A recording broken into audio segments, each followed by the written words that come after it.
A service of KIBMradio.com, the Internet's home for an all old-time radio.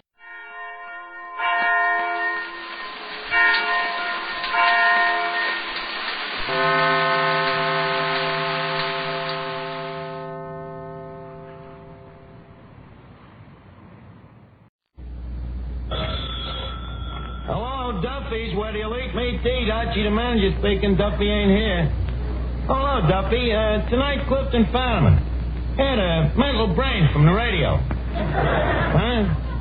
Is he the guy who says what? Madam, what is your problem? No, Duffy, you're thinking of Mark Anthony.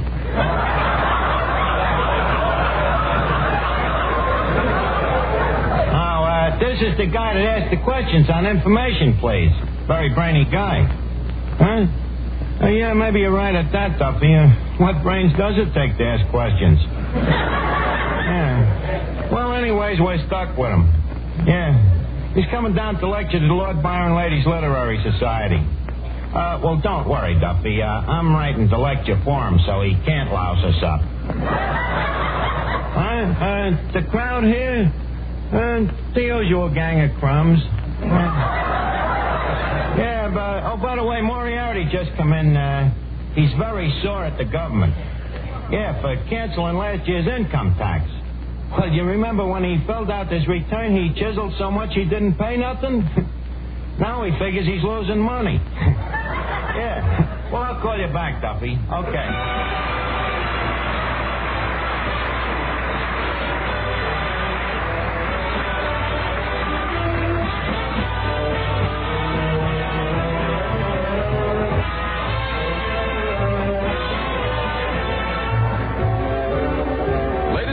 Welcome to Duffy's. Come on in and meet Finnegan, Eddie the waiter, Miss Duffy, Tito Gazar, Peter Van Steeden and his orchestra, our special guest tonight, Clifton Fadiman, and Archie himself, Ed Gardner.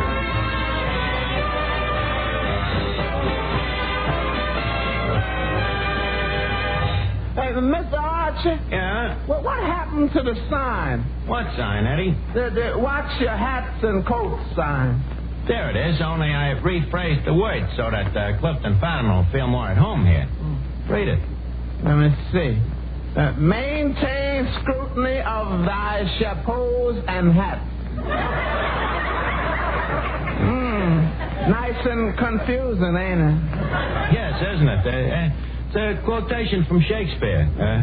Did you ever see any of Shakespeare's plays, Eddie? One, As You Like It. Well? I didn't like it. Oh, I don't know. Maybe he had an off day that day. Hello, Arch. Well, Clifton Finnegan. Hello, Finnegan. Arch, look at this. Boy, am I proud. A poem by Crackpot O'Toole of Fortune. Dedicated right at me personal. Oh, yeah, that's nice. What's the poem, Finnegan? I'll read it to you. Some men is fools and morons, and some is even judge. But you, dear Clifton, combine them all. Nature has gave you the words.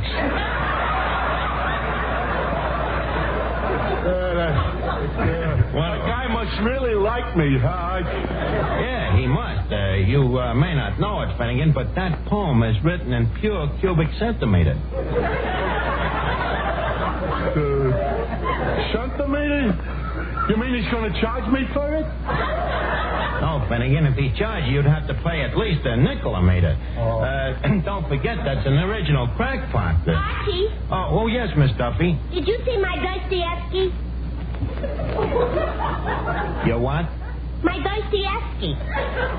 Is it animal, vegetable, or mineral? No, it's a book. Miss Duffy, what would you be doing with a book? Well, Clifton Fadiman's coming down here, and I don't want him to catch me not reading.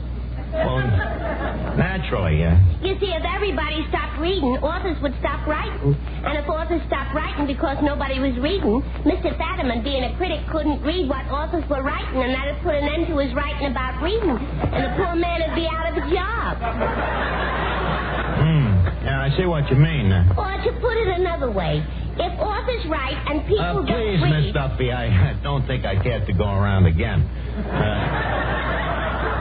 Dostoevsky. Who ever heard of Dostoevsky? Oh, you probably never even heard of Shakespeare.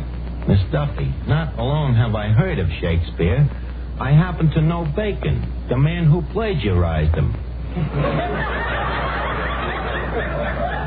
Who? Sir Francis Bacon, the man who wrote every word that Shakespeare ever wrote. Archie, do you mean to stand there and say that the greatest writer that ever wrote didn't? Yes, I do. Shakespeare, the so-called bard of Stratford Avenue. I maintain that he is strictly a phony. Archie, how can you say such a thing about a man who's too dead to defend himself?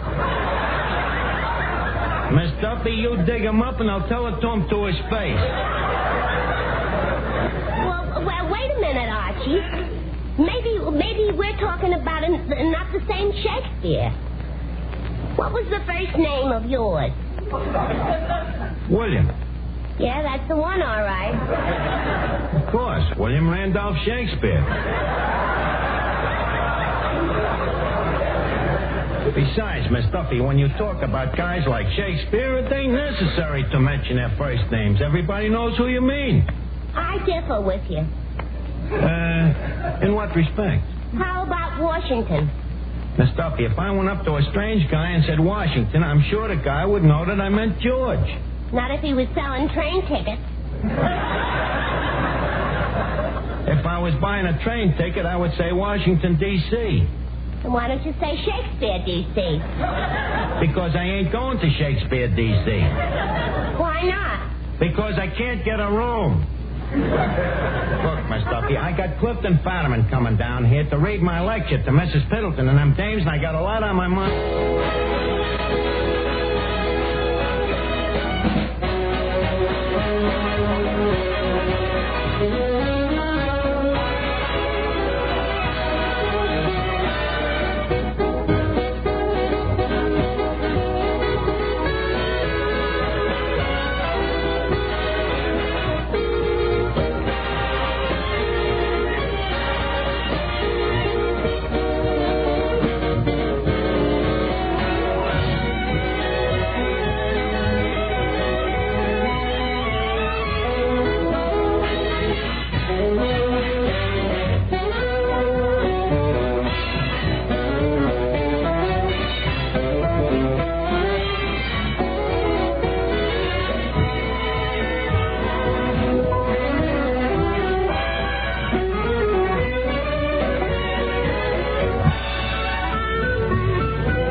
Pending our waiting for the arrival of Clifton Fadiman, Mrs. Piddleton, and Lord Byron Ladies Literary Society, you'll be simply enchanted to know that we will now hear a song by Mr. Tito Gazar, Mexico's answer to the Andrews Sisters.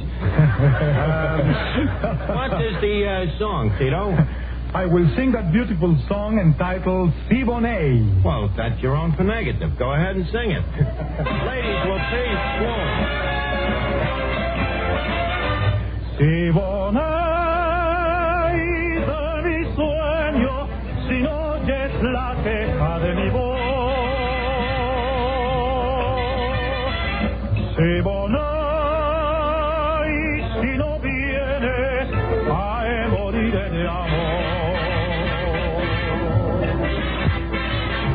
Si Bonet de mi sueño, te espero con ansia en mi calle. Si Bonet, si no vienes, ay, moriré de amor.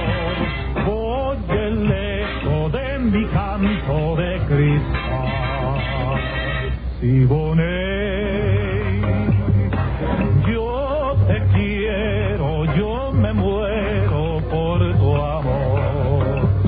Ven aquí, que te quiero y que todo tesoro eres tú para mí. Siboney, al arrullo de tu palma pienso en ti.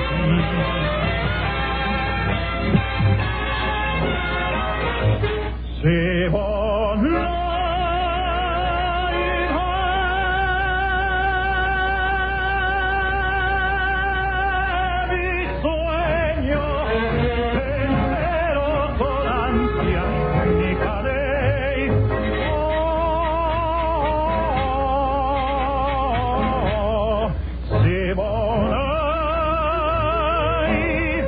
Si no viene, ay, moriré de amor. Oye el eco de mi canto de cristal, no se da por entre los dos.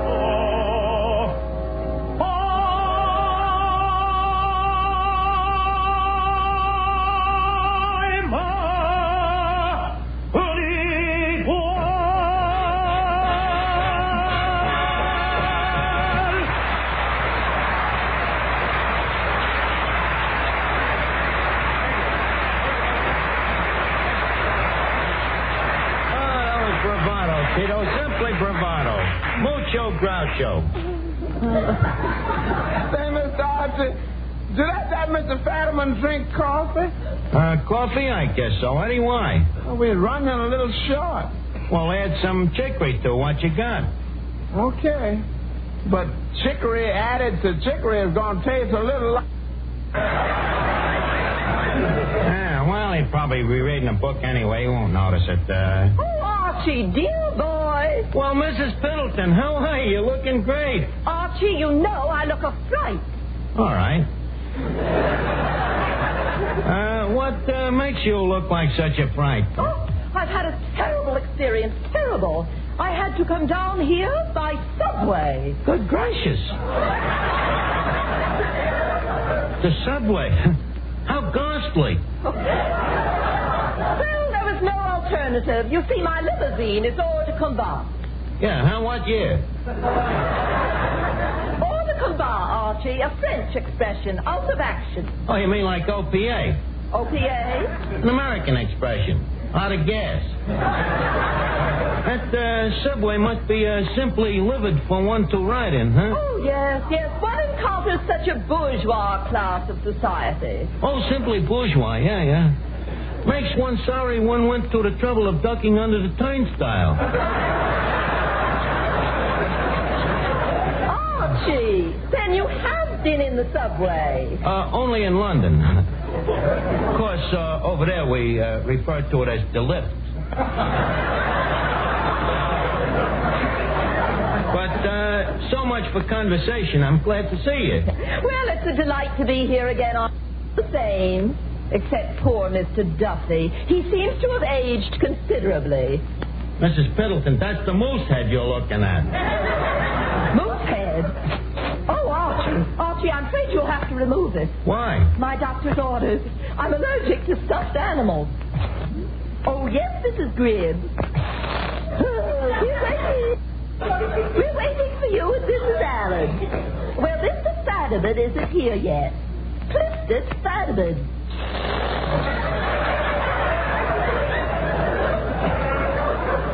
Oh, but dear, I can't help it. There's a moose here and it does something to my hay fever.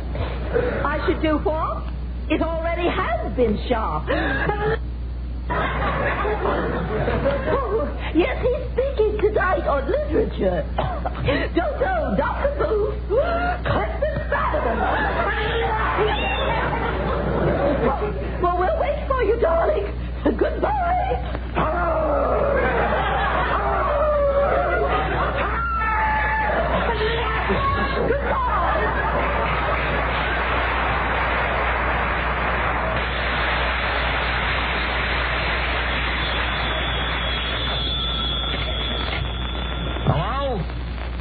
Oh, well, thank you.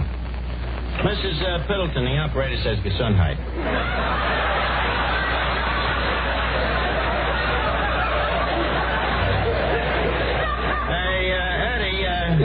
Eddie, take Mrs. Piddleton into the kitchen. There, she won't smell the most. I see what you mean. What, Miss Duffy? Ain't that Mr. Fadiman coming in? Oh, sure, Clifton Fadiman.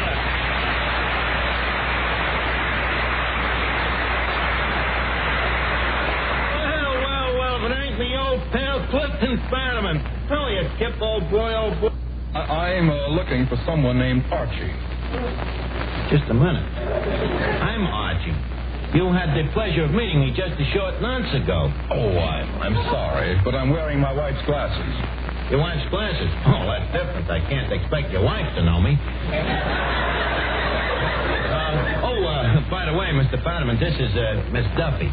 Plaza 59970. I beg your pardon? Well, you're always asking questions, so I thought I'd give you the answer first. Miss Duffy, Mr. Fadiman is an intellectual. He don't go out with dames. Well, that intellectual I ain't. In fact, when it comes to dames, my taste is positively lowbrow. Plaza 59970. See you later. Oh, please, Miss Duffy. Mr. Fadiman just came here. Kip, by the way, speaking of books... Who was? I was. Speaking of books, did you ever read any of the works of the famous poet and forger, Crackpot O'Toole? O'Toole. What sort of things does he write? Mostly sonnets and bum checks. That's him. Sonnets and bum checks. That's him over there tilting the pinball machine. Hey, Crackpot. Yeah, Crackpot, come here. Clifton Fadiman, meet Crackpot O'Toole. Crackpot, meet Clifton Fadiman. You two guys should have a lot in common. Oh, you're a forger, Mr. Fadiman? Crackpot, Mr. Fadiman is from information, please. Kip, you'll pardon Crackpot's ignorancy. He's been upstate, up the river, Osling. Oh, you mean in the clink? In the clink, yeah, in a manner of speaking, yes. We can talk about it, can't we, Crackpot? Why not? It was nothing. Only a few years for forgery. I made a little innocent mistake when I signed a check. I put 2 T's in Vanderbilt. The whole thing was laughable.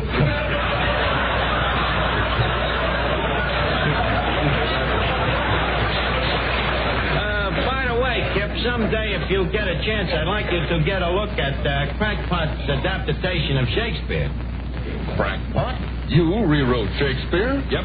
I rewrote 23 of his plays. How long did it take you? 23 minutes. 23 minutes, Crackpot? I bet you Shakespeare himself didn't even write it that fast. Well, after all, Arch, I got an edge on the guy. I'm ambidextrous. What's that? Two-handed dexterous. I can write with both hands. Mr. Fadiman, couldn't you use Crackpot on information, please, sometime? But, Archie, we have a poetry expert, John Kieran. Granted, but suppose you ask Kieran to quote you something, say, from Lord Byron. Could he do it? Of course. He could quote whole stanzas. Could Crackpot do that? Not alone could Crackpot quote whole stanzas, he could give you the whole poem in Byron's own handwriting. Thanks, Arch. Okay, Crackpot. Sergeant. Yeah? Middleton wants to know when the lecture's going to start. Oh, any minute, Eddie. Go over and talk to her. Keep her happy for a second. I've been talking to her. I say Gesundheit, she says thank you. I say Gesundheit, she says thank you. I say Gesundheit, she says thank you. It's pretty monotonous conversation. Well, talk to her anyways. Are you ready for the lecture, Mr. Fadiman? All ready. Okay, you ready, Danny? Ready. Ladies and gentlemen. Just a second, Mr. Fadiman. What's right is right. Danny started first. Besides, you ain't studied the lecture that I wrote for you. You wrote a lecture for me? You seem amazed. I'll go over it with you in a minute.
Mr. Fadiman, leave us get started, huh? Archie, did I hear you correctly? You wrote a lecture for me. That's right. And you expect me to read it? Don't worry, there ain't many big words. And what ones there is, I wrote out in capital type. Here it is. But I brought my own lecture. Your own lecture? Look, Fadiman, suppose you was in my spot. Would you let every Tom, Dick, and Harry come in off the street and read his own stuff? How do I know it's clean? How do I know it makes sense? Well, I was just going to talk about the rudimentary forms of iambic pentameter. You see? Listen, in this business, we got to protect ourselves. Well, all right, I'll read your speech, but there's one thing. What? If I get fired from information, please, can I eat here? That I wouldn't advise. Now, please, leave us get going, huh? Oh, Archie. Archie, when is the lecture going to start? Any minute, Mrs. Piddleton. Mrs. P. This is Clifton Fadiman. Oh, Mr. Fadiman, I want you to know how deliriously happy it makes us girls to have a man like you talk to us. Mrs. Piddleton. These days, it makes girls deliriously happy if any man talks to them.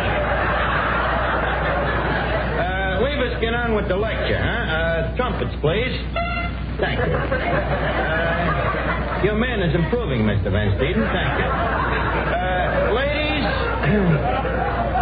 I introduce a man who needs no introduction. So, without further introducing him, I present you Mr. Clifton Fadiman. A lecture, Mr. Fadiman. Thank yous, one and all. Ladies of the Lord Byron Ladies Literary Society, my subject for tonight is contemporary literature. I will discuss contemporary literature from literature in the Middle Ages to books for children. Literature is divided into three parts: fiction, non-fiction, and... Archie, where's the third part? I couldn't think of it. I went nuts. Go on. Literature was started by the cavemen who used to chop out stories in stone with an axe, hence the term hack writer. This, however, was very hard on the circulating libraries, as people got tired carrying home them stone books. Besides, many times the stones would fall on the author, crushing him, hence the expression, pulp writer.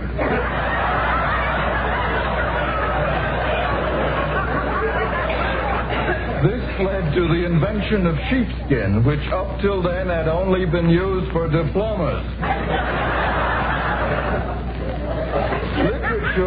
American literature has gave birth to more writers than any other profession.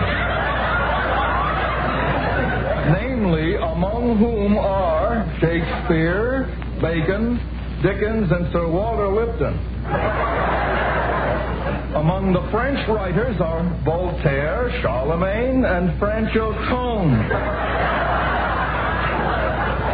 Say, Archie, you left out Mademoiselle from Armentières. That's a different kind of literature.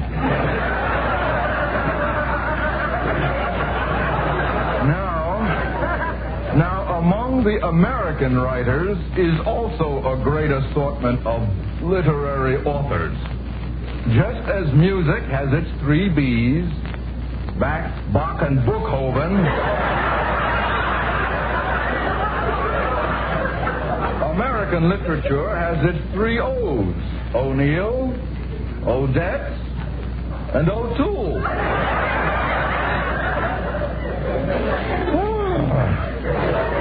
Next comes the Russian writers, among who is Tolstoy, Rimsky-Korsakov, Dostoevsky, and the greatest Russian of them all. Oh, I can't.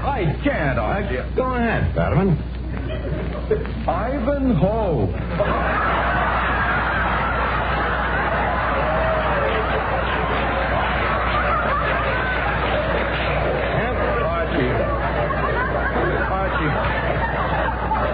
I can't go on with this.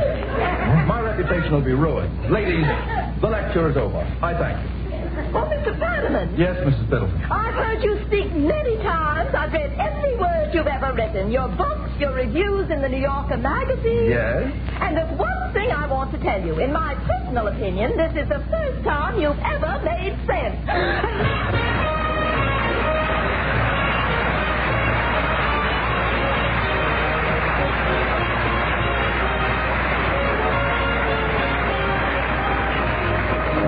To leave Duffy's for the evening, but let's all meet again at Duffy's next week when our guest will be Monty Woolley. We have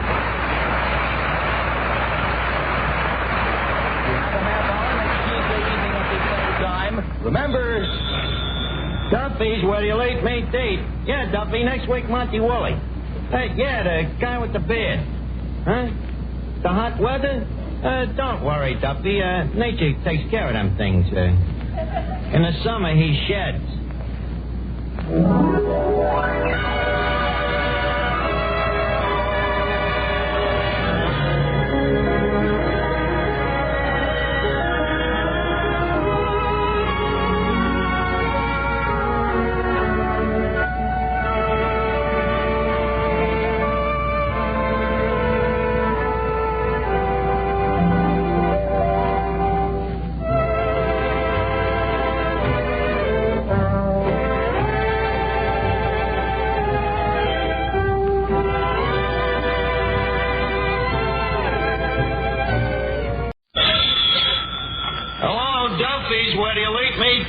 The manager's thinking Duffy ain't here.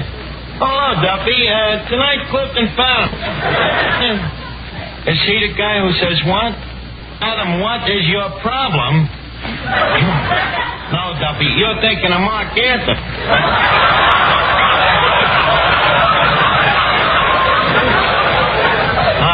This is the guy that asked the questions on information, please.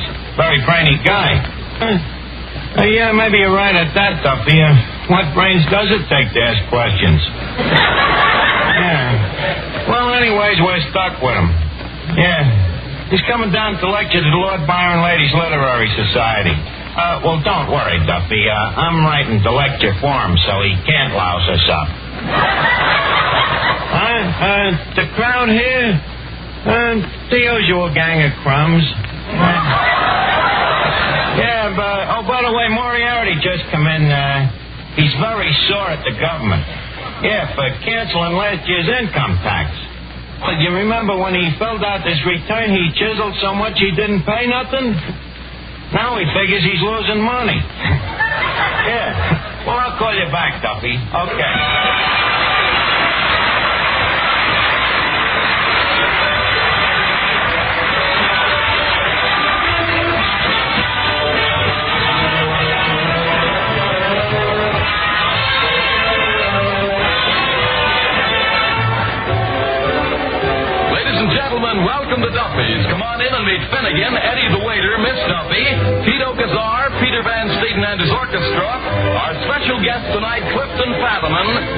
Marquis himself, Ed Gardner.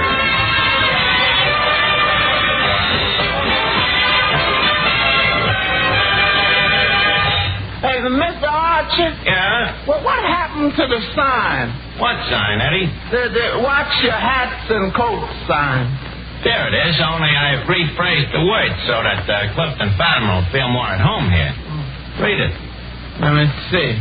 Maintain scrutiny of thy chapeaus and hats. Nice and confusing, ain't it? Yes, isn't it? It's a quotation from Shakespeare. Did you ever see any of Shakespeare's plays, Eddie? One, As You Like It. Well? I didn't like it. Oh, I don't know. Maybe he had an off day that day. Hello, Arch. Well, Clifton Finnegan. Hello, Finnegan. Arch, look at this. Boy, am I proud. A poem by Crackpot O'Toole of Fortune. Dedicated right at me personal. Oh, yeah, that's nice. What's the poem, Finnegan? Yeah, I'll read it to you. Some men is fools and morons, and some is even judge. But you, dear Clifton, combined them all. Nature has gave you the woods.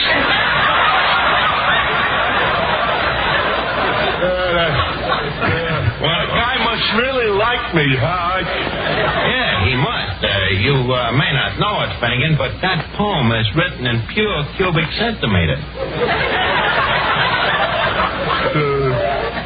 Centimeter? You mean he's going to charge me for it? No, Finnegan, if he charged you, you'd have to pay at least a nickel a meter. Don't forget, that's an original crackpot. Archie? Oh, yes, Miss Duffy. Did you see my Dostoevsky? Your what?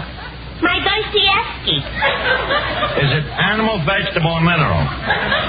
No, it's a book. Miss Duffy, what would you be doing with a book? Well, Clifton Fadiman's coming down here, and I don't want him to catch me not reading. Well, naturally, You see, if everybody stopped reading, authors would stop writing. And if authors stopped writing because nobody was reading, Mr. Fadiman, being a critic, couldn't read what authors were writing, and that would put an end to his writing about reading. And the poor man would be out of a job. Yeah, I see what you mean. Or to put it another way, if authors write and people don't please, read... Miss Duffy, I don't think I care to go around again.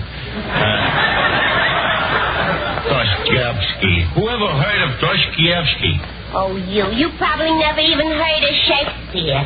Miss Duffy, not alone have I heard of Shakespeare, I happen to know Bacon, the man who plagiarized him. Who? Sir Francis Bacon, the man who wrote every word that Shakespeare ever wrote. Archie, do you mean to stand there and say that the greatest writer that ever wrote didn't? Yes, I do. Shakespeare, the so-called bard of Stratford Avenue. I maintain that he is strictly a phony. Archie, how can you say such a thing about a man who's too dead to defend himself? Miss Duffy, you dig him up and I'll tell it to him to his face. Well, wait a minute, Archie. Maybe we're talking about not the same Shakespeare. What was the first name of yours? William. Yeah, that's the one, all right. Of course, William Randolph Shakespeare.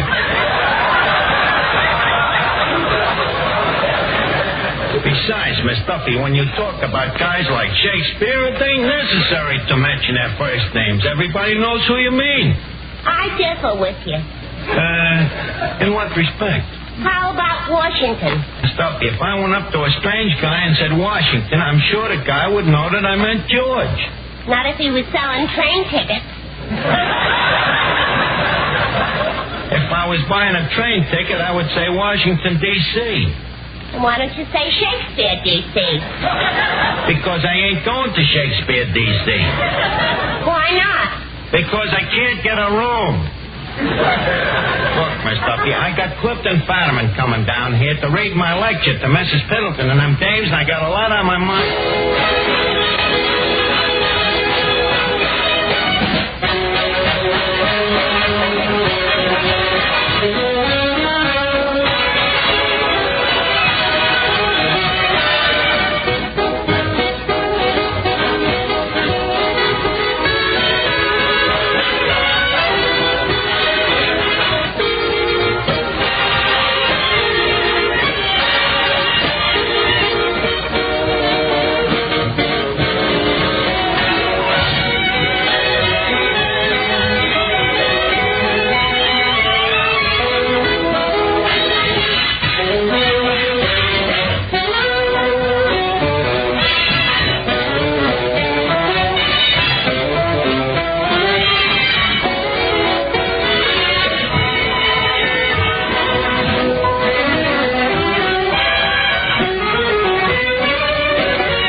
Pending waiting for the arrival of Clifton Fadiman, Mrs. Piddleton, and Lord Byron Ladies Literary Society, you'll be simply enchanted to know that we will now hear a song by Mr. Tito Gazar, Mexico's answer to the Andrews sisters. What is the song, Tito? I will sing that beautiful song entitled Si Bonet. Well, that's your own prerogative. Go ahead and sing it. Ladies, will please warm. Si Bonet de mi sueño, si no oyes la queja de mi voz. Si Bonet.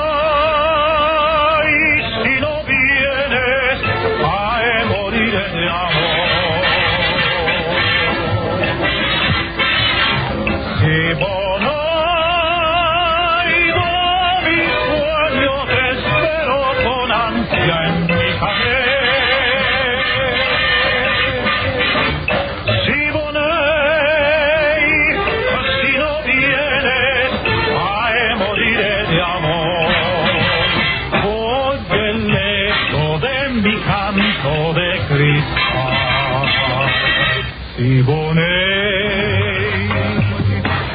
yo te quiero, yo me muero por tu amor. Ven aquí, te quiero y que todo tesoro eres tú para mí. Si Bonet. Al arrullo de tu palma pienso en ti.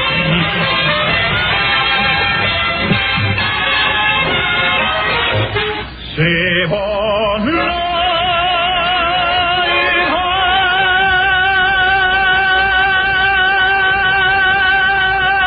mi sueño, espero con ansia mi cadey.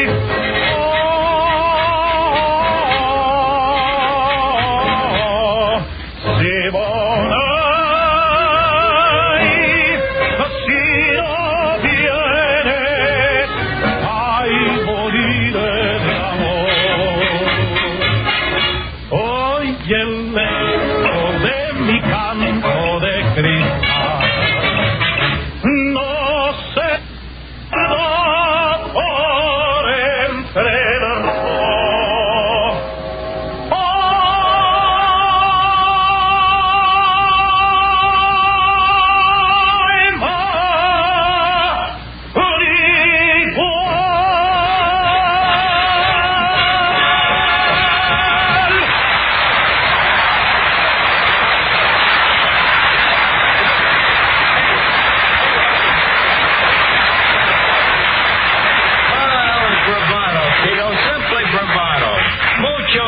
show. Say, Mr. Archie, did that Mr. Fadiman drink coffee? Coffee? I guess so. Eddie, why? Well, we're running a little short. Well, add some chicory to what you got. Okay. But chicory added to chicory is going to taste a little like... Well, he'll probably be reading a book anyway. He won't notice it. Oh, Archie, dear boy. Well, Mrs. Pendleton, how are you? You're looking great. Archie, you know I look a fright. All right. What makes you look like such a fright? Oh, I've had a terrible experience. Terrible. I had to come down here by subway. Good gracious. The subway. How ghastly. Well, there was no alternative. You see, my limousine is hors de combat. Yeah, what year? Hors de combat, Archie, a French expression, out of action. Oh, you mean like OPA? OPA? An American expression. Out of gas. That subway must be simply livid for one to ride in, huh? Oh, yes. One encounters such a bourgeois class of society. Oh, simply bourgeois, yeah. Makes one sorry one went to the trouble of ducking under the turnstile. Archie, then you have been in the subway. Only in London. Of course, over there we refer to it as the lift. But so much for conversation. I'm glad to see you. Well, it's a delight to be here again. The same, except for Mr. Duffy. He seems to have aged considerably. Mrs. Pendleton, that's the moose head you're looking at. Moose head? Oh, Archie, I'm afraid you'll have to remove it. Why? My doctor's orders. I'm allergic to stuffed animals. Oh, yes, Mrs. Gribb. We're waiting for you and Mrs. Allen. Well, Mr. Fadiman isn't here yet. Clifton Fadiman.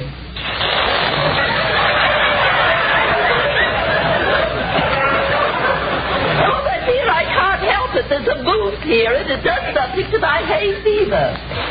I should do what? It already has been shot.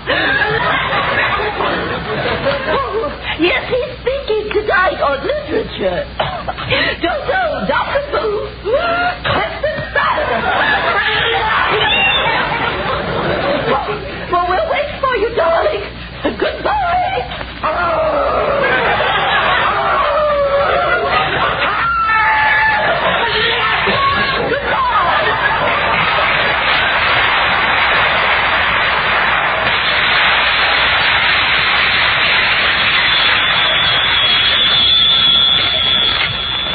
Hello? Oh, well, thank you. Mrs. Pendleton, the operator says Gesundheit.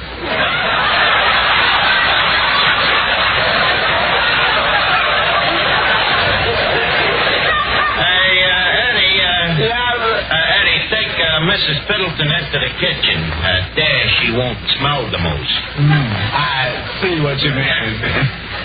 What, Miss Duffy? Ain't that Mr. Fadiman coming in? Oh, sure, Clifton Fadiman.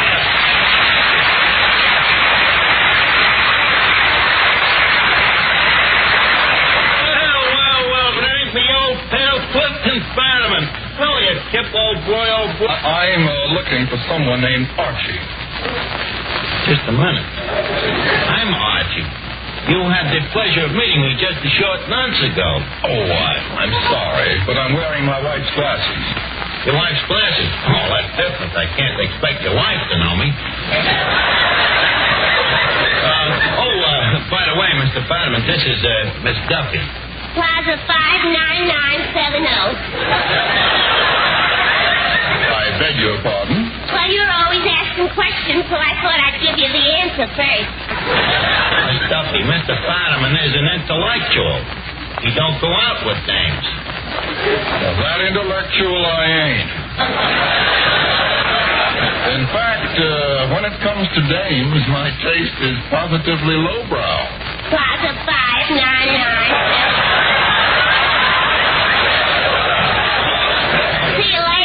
please, Miss Duffy. Mr. Fadiman just came here, Kip. Kip, by the way, speaking of books... Who was?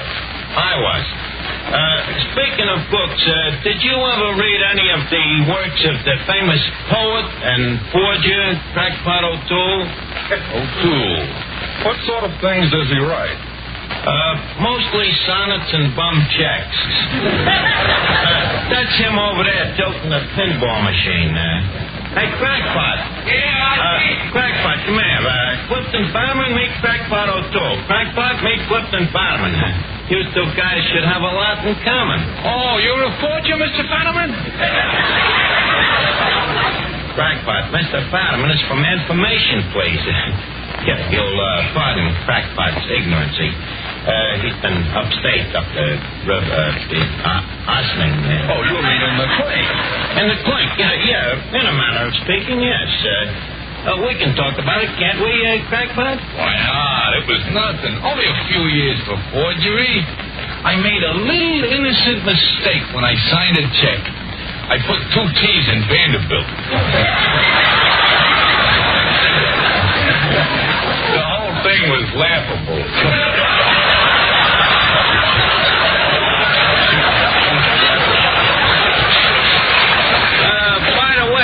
Someday, if you get a chance, I'd like you to get a look at Crackpot's adaptation of Shakespeare.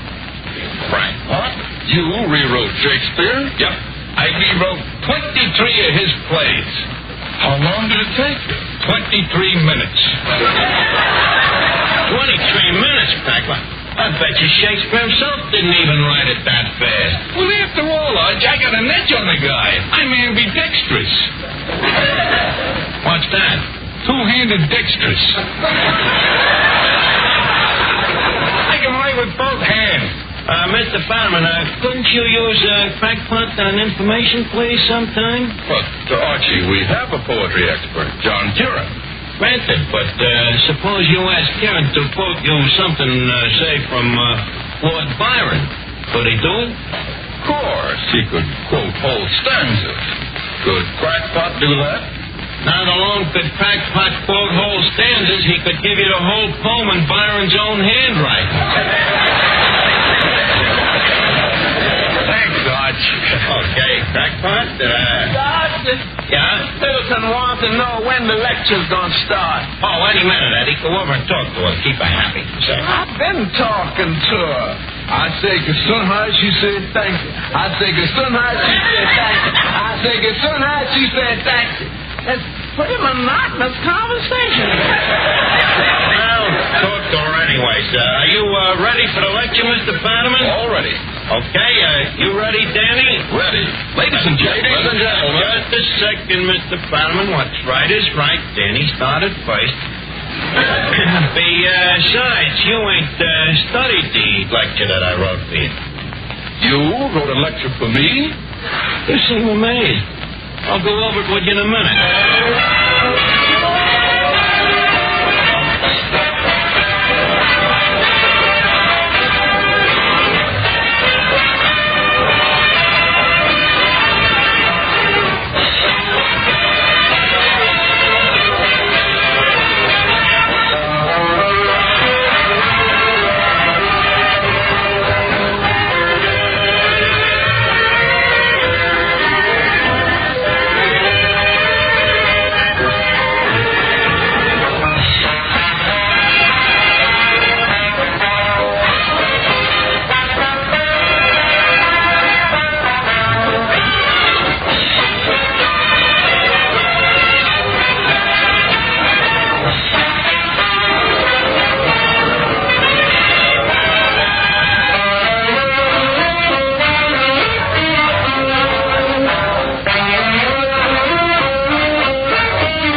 Archie, did I hear you correctly?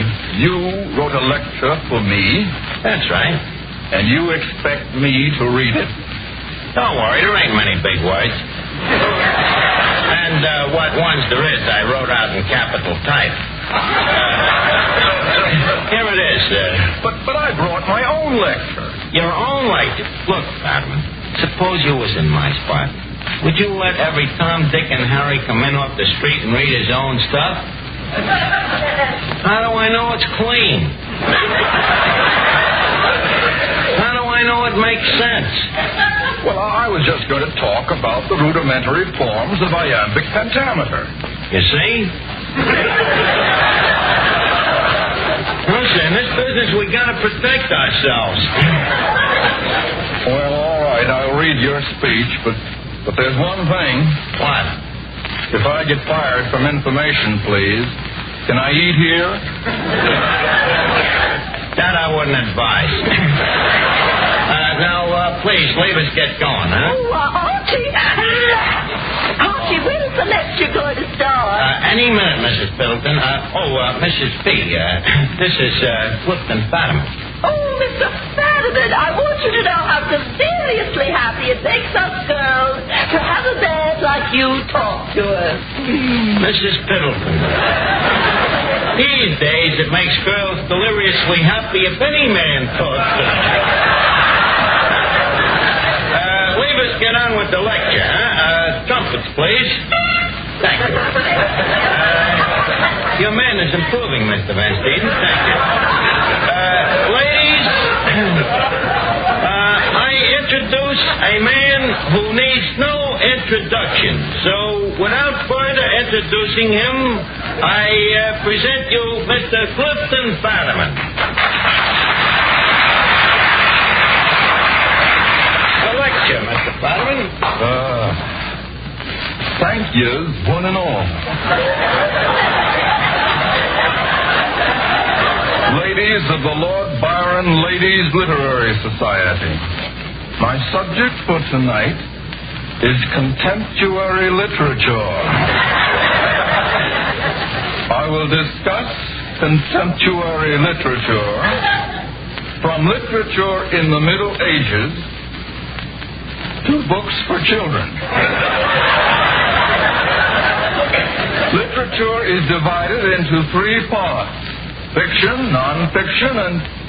Archie, where's the third part? I couldn't think of it. I went nuts. One.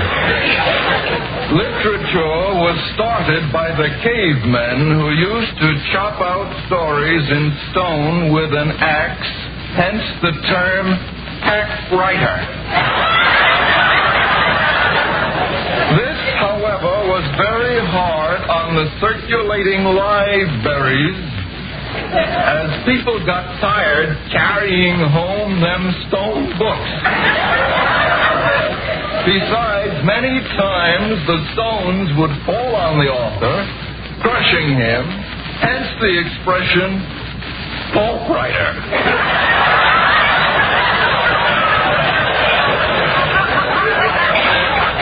This led to the invention of sheepskin, which up till then had only been used for diplomas.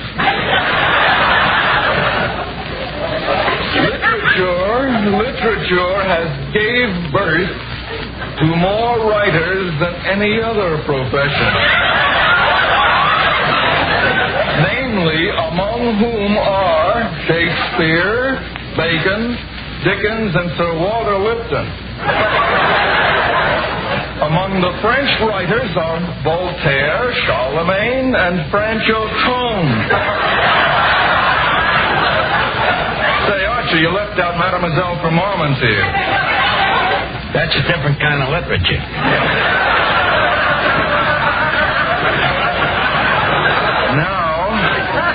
Now, among the American writers is also a great assortment of literary authors.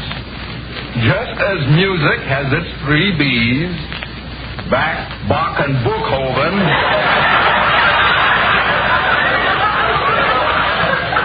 American literature has its three O's, O'Neill, Odette, and O'Toole.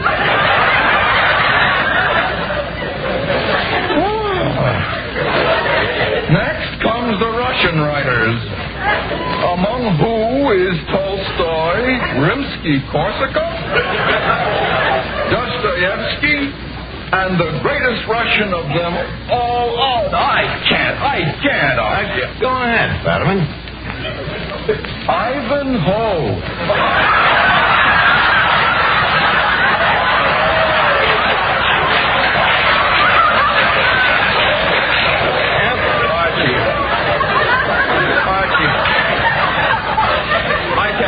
With it. My reputation will be ruined. Ladies, the lecture is over. I thank you. Oh, Mr. Fadiman. Yes, Mrs. Biddle. I've heard you speak many times. I've read every word you've ever written. Your books, your reviews in the New Yorker magazine. Yes? And there's one thing I want to tell you. In my personal opinion, this is the first time you've ever made friends.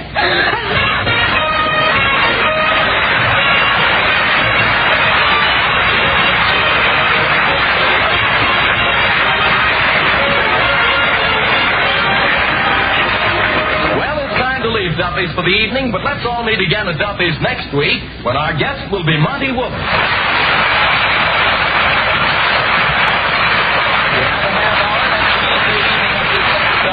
Remember, Duffy's where your late mate Dave.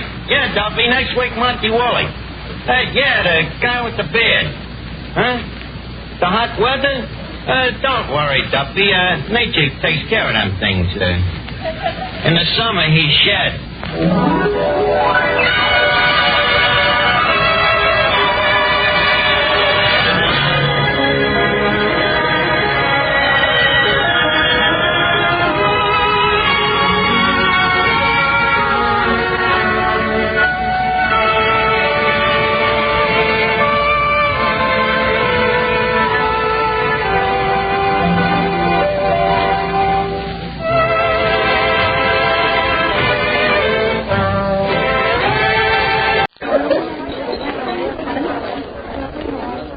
Special Service Division invites you soldiers, sailors, and Marines of the United Nations to drop in at Duffy's Tavern.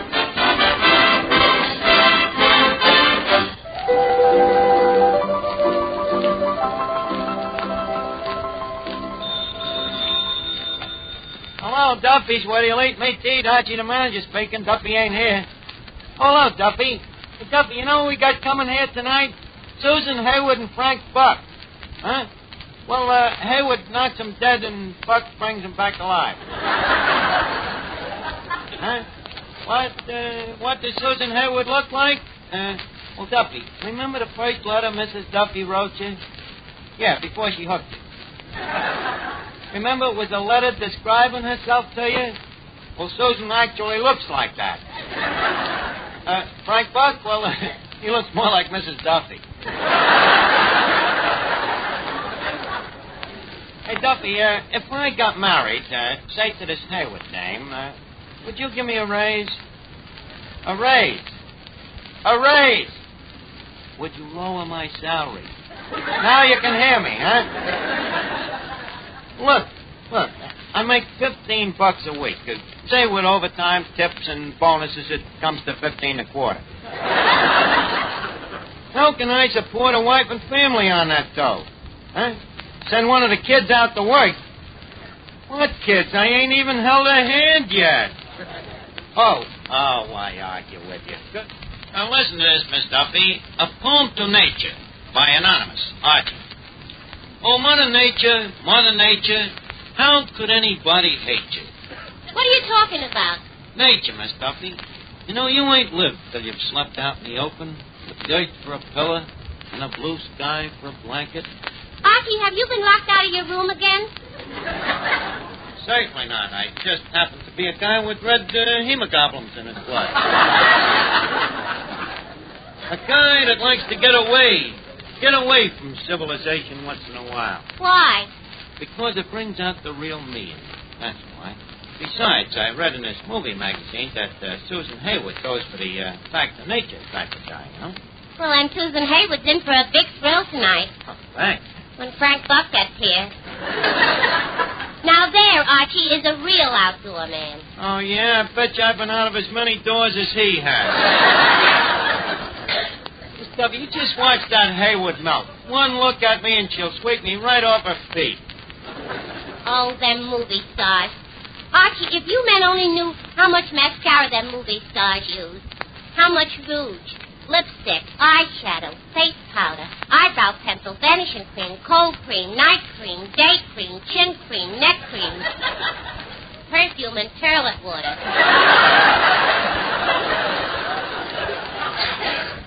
How do you know they use all that? 'Cause I use them too, and I'm a natural beauty. Archie, did you ever see a movie star when they got up in the morning? No, but someday I hope so. And it so happens, Miss Duffy, that you're prejudiced. Them dames is just as beautiful in the morning as they are the rest of the day. How would you know? 'Cause I read an article by a Beverly Hills milkman. Told me about Hollywood stars. Hello, Art. Oh, hello, Finnegan. Hey, Art, did Frank Buck get here yet? No, but when he does, I think you better stay under cover. He might throw a net over you. So I'm anxious to meet him. You know, I'm starting a little zoo of my own in my backyard. So far, I got a cat, a dog, and a fox. A fox, huh, Finnegan? What kind of a fox? Silver? No, terrier.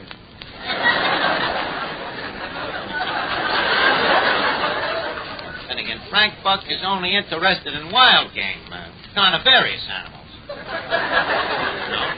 Kind of show at carnivals. It's nothing to a guy like that to go into a jungle, walk up to a line, look the line in the eye, grab him by the legs, tickle him under the chin. Oh, boy, that's fun. Fun? Yeah, especially if you do it to a dame. Oh,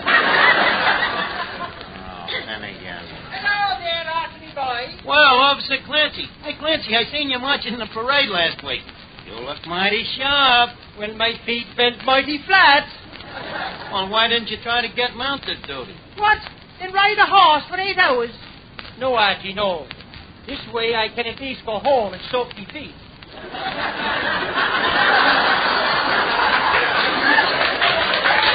I know what you mean, Clancy. Why don't you stick around? You know, Frank Buck is coming down here tonight. Frank Buck? Who might he be? The big game hunter, the guy that brings them animals back alive. Brings them back where alive? Here. What for? To look at them. Who wants to look at them? Who wants to look at them? Everybody. Not me. Well, he brings them back anyway. Who asked him to? Nobody asked him to. Then if you ask me, he's a jerk to be doing it. Look, Clancy. That is how he makes his living. Bringing animals over here? Yeah. And what happens when he gets them over here? People look at them. Not me. You mean to say that if you saw a hippopotamus, you wouldn't look at it? And how would I know it was a hippopotamus? Because there's a sign that says hippopotamus. If I could spell a word like hippopotamus, I'd be out taking the sergeant's exam. Nancy, you are nothing but a thick-headed dope. No, thicker than I am, and that's saying a lot. Okay. Okay. What else is known?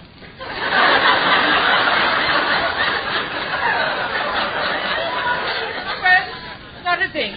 I think I'll be running along now. So long, Archie. So long, Clancy.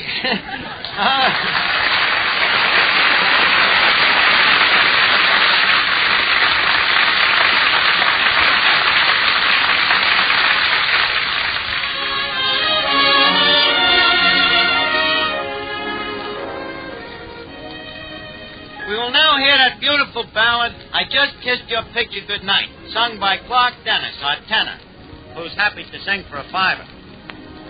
I just kissed your picture goodnight. And now, dear, I'll turn down the light. Your picture 'neath my pillow works like a charm, it seems. For you steal through my pillow into my dreams. You know we're not really apart, for we're still in each other's heart. So till the dawn, my darling, I'm sure that I'll sleep tight, for I just kissed your picture goodnight. Your picture underneath my pillow works like a charm, it seems. For you steal through my pillow into my dreams. You know we're not really apart, for we're still in each other's heart. So till the dawn, my darling, I'm sure that I'll sleep tight, for I just kissed your picture. Good night.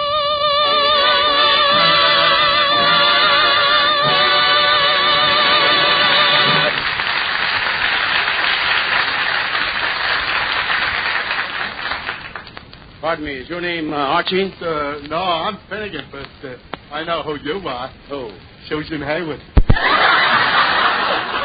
Finnegan, please. Got your tenses mixed. That's Frank Buck. Oh.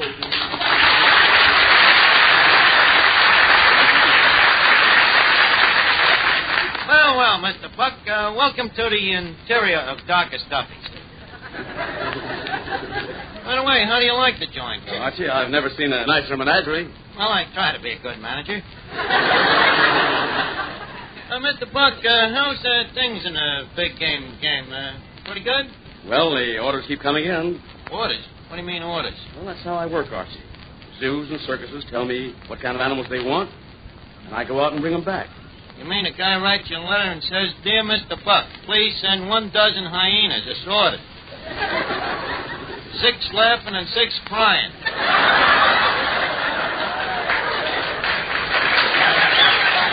It means something like that? Well, it's something like that, Archie. Pardon me, Mr. Buck. Yes? How much would a tiger cost me? What do you want with a tiger? It's in our house. We got very big mice. Well, Finnegan, a tiger would cost you about $2,000. Oh, that sounds reasonable. What size tiger would I get for that? Oh, a tiger about 10 feet long. How high? About 4 feet. No good. Couldn't get in them little mouse holes. Finnegan. Oh, Mr. Buck, have you met Miss Duffy? Miss Duffy, I greet you with the words of the African Mambas tribe, Apamachum Monabuli. Likewise, I'm sure. Mr. Buck, I'd like to ask you a question. What? Did you ever capture an animal known as a Persian-dyed muskrat?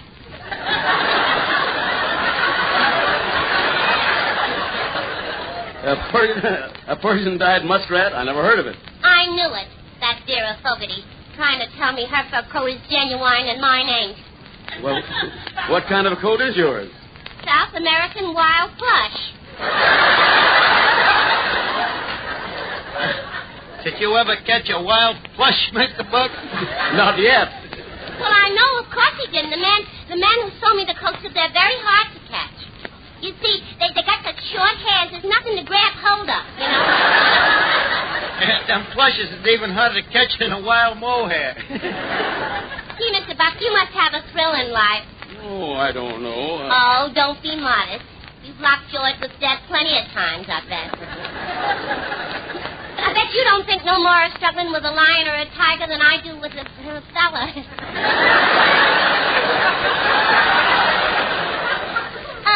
Mr. Buck, tell me, what was your most thrilling experience? Well, there was a wild tapir that was tough. A wild what? A wild tapir. A beast I considered fairly harmless. I found him with a badly cut back. I tried to put some ointment on him, the bruise. Suddenly the tapir whirled, charged me, and buried his head in my stomach, knocked me flat on my back. I realized the danger and yelled for my native boy. Fortunately, he came running in the nick of time and beat the infuriated beast off. Boy, that was a close call. Imagine Vera Fogarty saying hers was a genuine Persian-dyed muskrat. What was you saying about the tapir, Mr. Buck? Oh, Miss Duffy. Yeah. Look who just came in. The tomato from Hollywood. please. Mayor. In Hollywood, they are known as tomatoes.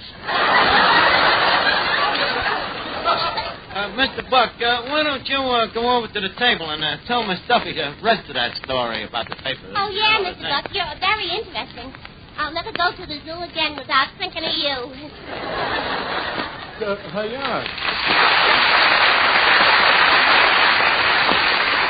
Hey, look, Arch. Why did you brush off Mr. Buck? Why did I brush him off? Finnegan, how many big game hunters do you think Miss Hayward wants to meet? Good evening, Miss Hayward. Hello, Archie. Miss Hayward, allow me to greet you in the words of the African Salami tribe. Appalachian okra gumbo. Timbuktu. You're welcome. Miss Hayward, may I say that Mother Nature has indeed been kind to you? Nose, them lips, that figure, them, oh, what am I talking about?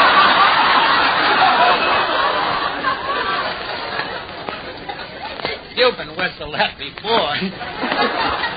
Well, Archie, it's nice to hear about my nose and my lips, but... Oh, what am I talking about? You've been slapped in the face before. Wait a minute, Miss Hayward. Don't get me wrong. Frankly, to me, a dame is a dame. I'd just soon chuck the whole affair and go back to the jungle. The jungle? Oh, certainly. You see, I'm only here in the States temporarily. Recovering from the bite of a tsetse fly. A tsetse fly? Well, doesn't that give you sleeping sickness? Don't you think my eyes open no wider than this? However, it's all part of me life, you know. It's a big game hunter. See this mark on my arm? Mm-hmm. What's that from? Kicked by a cobra. By a cobra. By a cobra.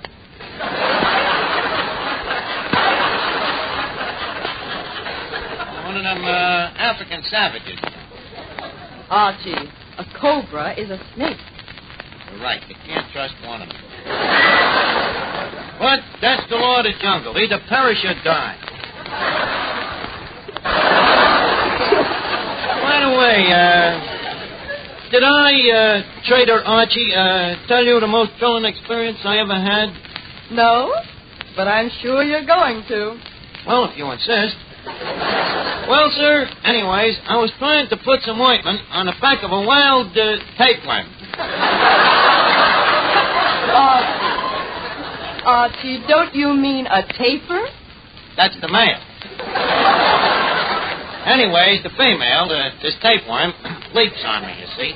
Before I know it, she's fronting at me with a mouthful of fangs.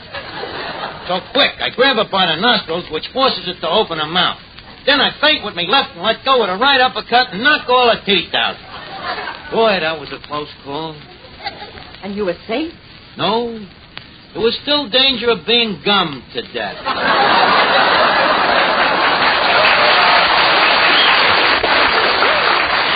Archie, that is a very old joke. This happened in 1922. Well, sir, to go on, I faces this tapeworm, and raising me free hand... What's the other hand doing? I forgot to tell you about the tiger. Anyways, there I am, being attacked by them man-eating Ubangi, see? Their mouths is watering. They're just about to eat me. Eat me alive, you see. When all of a sudden, Pardon me, Archie. Mr. Buck, did you have to come in and spoil that dinner? Miss Hayward, this is Frank Buck. Oh, how do you do, Mr. Buck? Archie was just telling me about all of his experiences in the jungle. Oh, yes? Archie, why don't you go to the jungle sometime? I've been to a jungle. What jungle? Oh, a certain jungle. Which one? The Jingle Jangle jungle. And stop trying to make a sucker out of me, Mr. Buck, or Miss Hayward here is liable to realize that one of us is a phony. Right, Susan? Oh, quiet, Archie. Mr. Buck, you must lead an exciting life. What was your most thrilling experience? Well, there was that wild tapir, a beast I considered fairly harmless.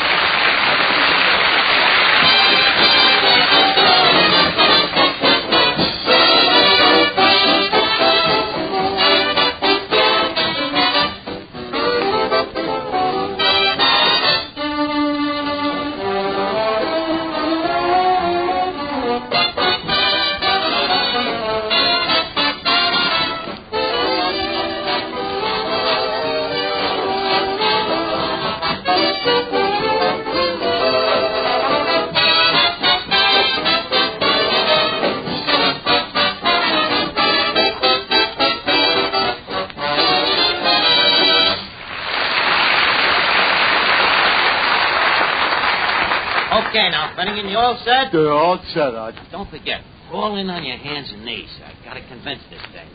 Miss Hayward. Yes, Archie? There seems to be an opinion around here that I'm a phony. I wish to remove that doubt. It seems that Frank Buck has intimidated that I was never in Africa. Well, were you? Miss Hayward, the proof. See that creature there? The one with the war paint and the ring in his nose? Falling on his hands and knees there? Just brought him back from the jungles of Tondoleo. Watch this, son. Here, Hambo. Miss Hayward, you are now looking at a genuine pig man. You mean pygmy? Nope, pig man. Half man, half pig. Hambo, say hello to Miss Hayward. Oink, oink. Hambo, how does Miss Hayward look to you? Okay. Okay, eh? Pig man, tell me this. Did you ever in your life see Frank Buck in the jungle? No. You ever see me there? Yoy. See, Miss Hayward, was I lying to you? Wait a minute, Archie. What is this creature? An African pig man, Mr. Buck. Half man, half pig. I don't believe it. What? He's half man.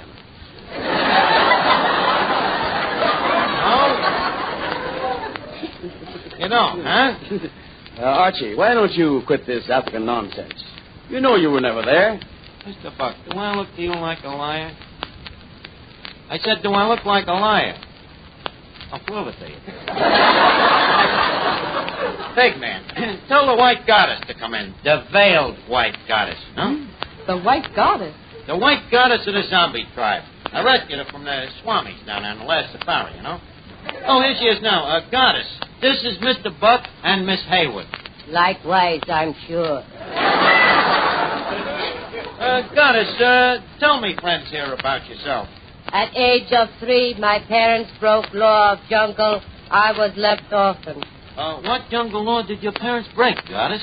They poisoned Cannibal. How? Cannibal ate them. So I was brought up by a couple of baboons. And the goddess ain't kidding either.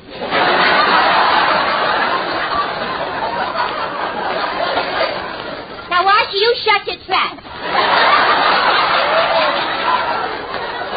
Why, Archie, she speaks like a city girl. Well, yeah. She comes from one of the biggest cities in the jungle. Yes, I am from Chicago. There you are. Do you need any further proof? Just a second, Goddess. What is the chant of your jungle? Wait, is a chant what I think it is? Well, it's a song. You're asking for trouble. Goddess, let him have it.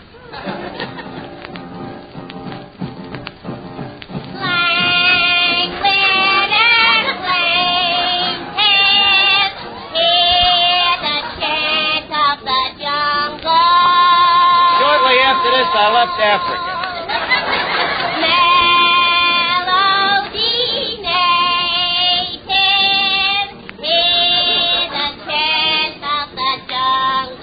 No wonder that Tarzan doe is screaming.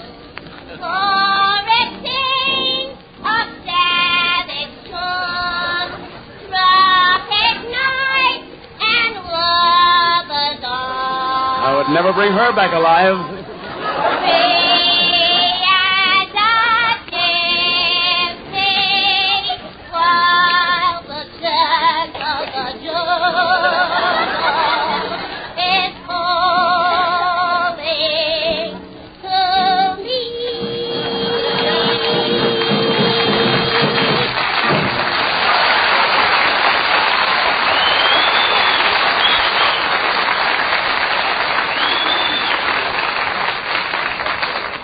What do you say, Miss Hayward? Are you convinced? Yes, Archie.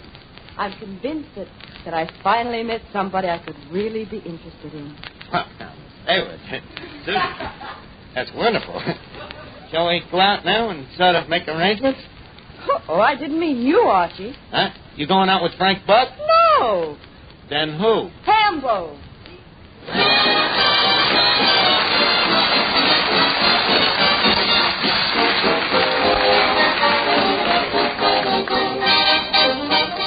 before we leave Duffy's Tavern, leave us put a couple of nickels in Duffy's jukebox.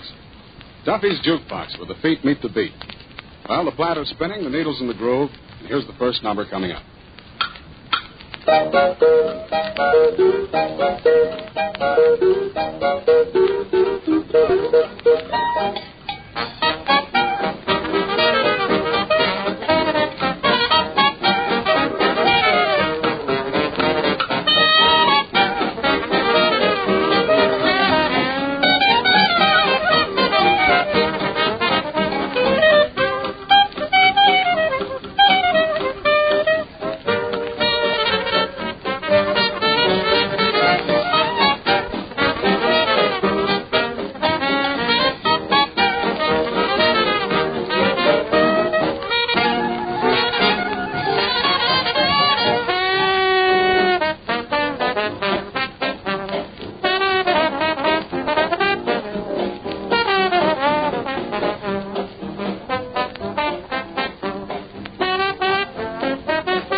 Duffy's Tavern was rebroadcast especially for you men and women in the armed forces of the United Nations by the Special Service Division of the War Department of the United States of America.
Special Service Division invite you soldiers, sailors, and Marines of the United Nations to drop in at Duffy's Tavern.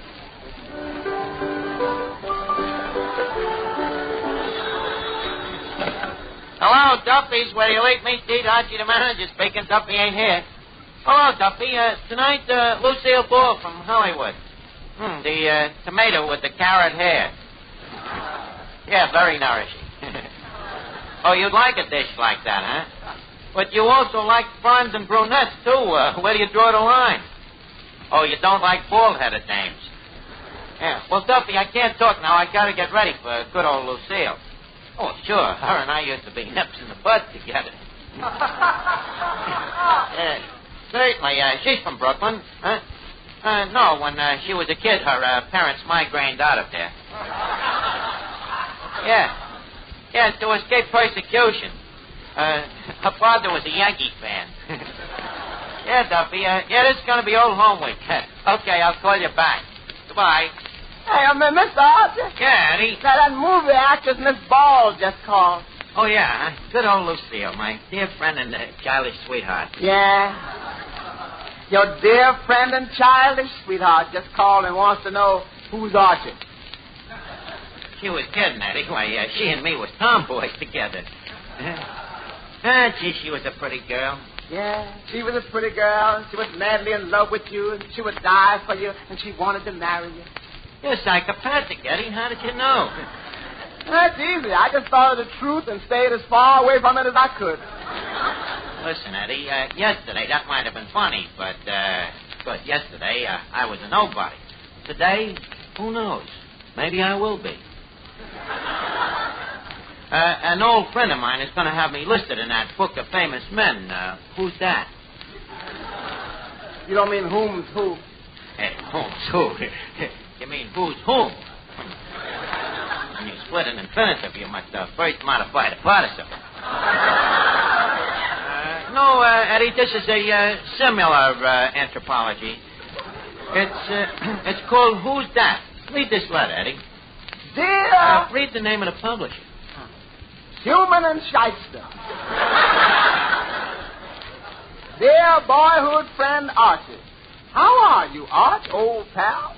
I am doing very well, as you can see by feeling this very expensive stationery. I just remembered that you are an old friend, and consequently I am in a position to have your name listed in our book, Who's That? Since you are an old friend, this will cost you nothing. Always glad to help an old friend.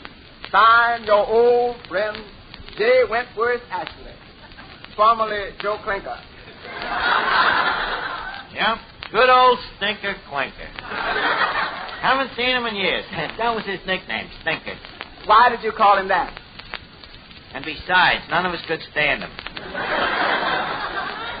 So, you see, Eddie, with my name coming out and Who's That, Lucille Ball is in no position to snub her toes at me. I'm a somebody, too. Good evening, Arch.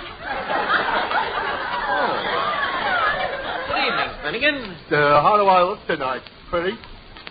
No uglier than usual. Why? Well, don't you notice, Arch? I shaved off my mustache. Finnegan, you never had no mustache. No? I wonder why I shaved this morning. Let me look at the back of your head. I thought so. I think you better shave it back on again, Finnegan. Look, why are you so worried about your looks tonight outside of what's obvious? Lucille Ball's coming down here, ain't she? So what? Arch, I got naughty thoughts. What do you mean? I figured maybe if I play my cards right, she'll give me a free pass to the movies. Finnegan, that's a very naughty thought. Yeah, I know what. Sometimes I don't know what comes over me. Hey, this Lucille Ball, the red hair of hers, is that real? Well, certainly it's real. Been that way for more than a year. Natural hair, but probably hereditary. I don't believe in heredity. Why not? Well, look at my mother, red hair. Look at my father, red hair. Look at me, no hair. Yeah, and interesting for my mama. Mr. Archie, a gentleman is here to see you. Well, if it isn't my old pal, my old friend Archie. Wait a minute. You're not... Yep, J. Wentworth Ashley. Stinker Clinker. Excuse me, I mean Stinker Ashley. Oh, no, you can't say that anymore, Arch. It doesn't rhyme with Ashley like it did with Clinker. Never knew it did rhyme. Well, how are you doing? Oh, never mind about me. How are you doing, Arch? Well, I can't say that I'm as rich as Croesus, but I've saved up a pretty penny or two. Good. I'm glad I'm not wasting my time. I mean, I'm glad you're not wasting your life. Well, Arch, always glad to see an old friend. Now, let's get down to business.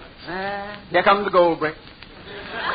Archie, Schumann and Shyster have sent me here to say that they would be honored to list you, the author of Duffy's first reader, in the 1944 edition of Who's That?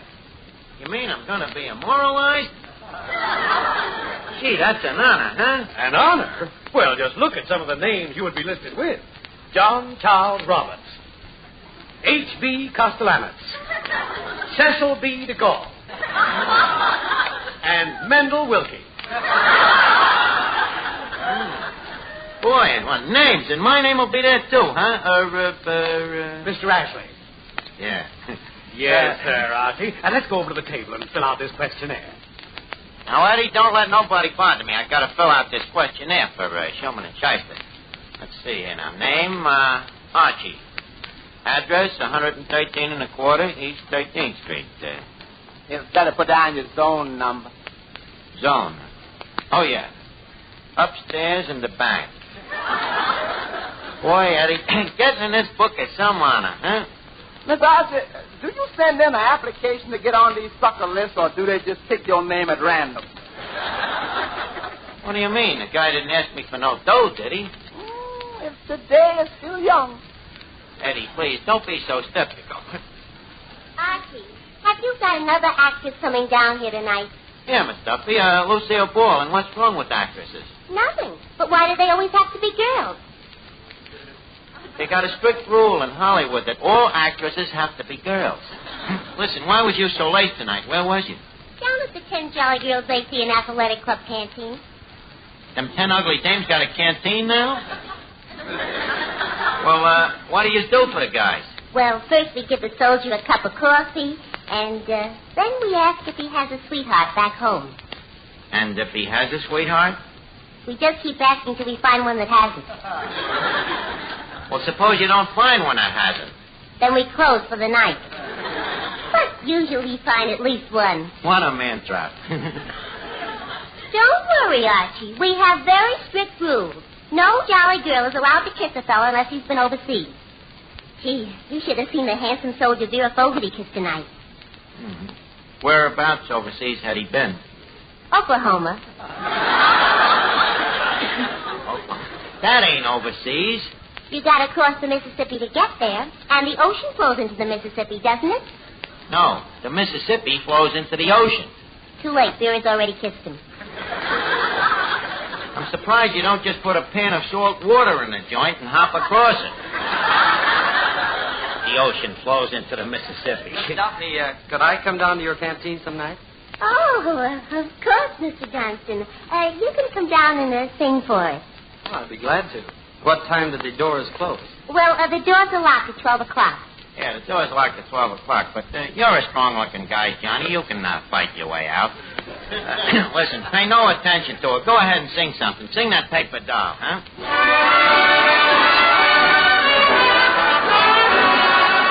I'm gonna buy a paper doll that I can call my own. A doll that other fellas couldn't steal. And then the flirty, flirty guys with their flirty, flirty eyes will have to flirt with dollies that are real. When I come home at night, she will be waiting. She'll be the truest doll in all the world. I'd rather have a paper doll to call my own than have a fickle-minded, real live girl. I'm gonna buy a paper doll that I can call my own, a doll that other fellows wouldn't steal. And then the flirty, flirty guys with the flirty, flirty eyes will have to flirt with dollies that are real. When I come home at night, she will be waiting. She'll be the truest dolly in the world. I'd rather have a doll that I can call my own than have a fickle-minded, real-life girl.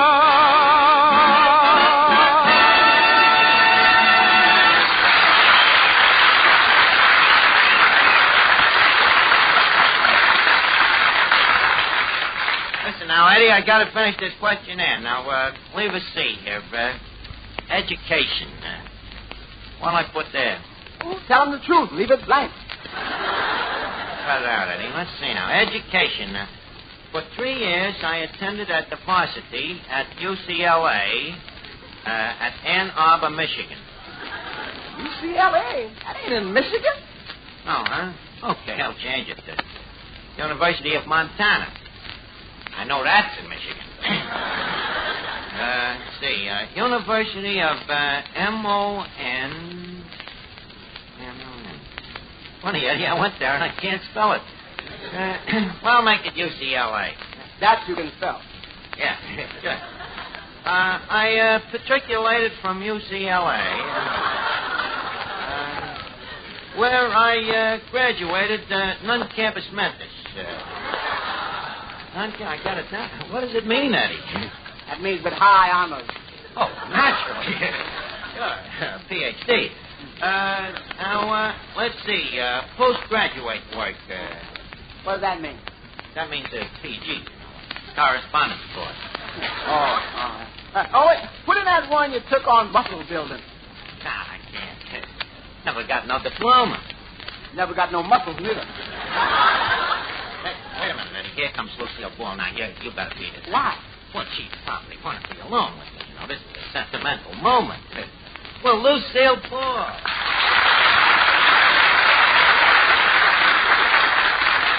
Well, Lucille, you haven't changed a bit. It certainly touches me hard to see you again. Who are you? It sure is a sentimental moment. Who am I? Lucille, think of some of the nicknames of guys you used to know when you was a kid. Well, let's see. There was one that we called Shorty the Jerk. That wasn't you. No. I was a tall guy. And then there was another one we called Handsome. No. Come on, think. Wait, you're not Sammy the Sissy. Perish forbid. Look, Lucille, maybe I can refreshen up your memory. Remember how the gang used to get under the fire hydrant? Remember? Get under the fire hydrant, the whole gang on a hot day, and you was such a snob. You always insisted on wearing the bathing suit. Fire hydrant? Yeah. Look, you remember Lefty's Metropolitan Museum of Pool? Where all the bums used to hang out? Oh, now I remember you. Seriously? Oh, yeah. Archie, yeah. If I had told you my nickname, you would have remembered me in a second. What was it? I don't want to say it. Go ahead. What was it? I don't know. What was it? The sheep.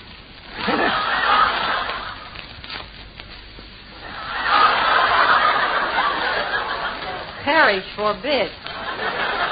So you're Archie, huh? Yeah, and this is Miss Duffy. You remember her, the little homely kid that everybody said she'd grow out of it, and she didn't? Oh, yes, I remember. The one who used to chase all the little boys, strip them, sit on them, and kiss them. Likewise, I'm sure. How are you, Miss Duffy? You look very, very lovely. Very lovely. No wonder the dame didn't recognize me. She's blind. You know, Miss Ball, it's surprising. You've been in Hollywood for years, and yet you still got a Brooklyn accent in your voice. You're a nerd. If you'll pardon my choice of words. Oh, think nothing to it. So, here you are, a Hollywood star. Well, what's wrong with that? Well, it's all a matter of what a girl wants. Hollywood and its movie stars. Brooklyn, Navy Yard. You remember?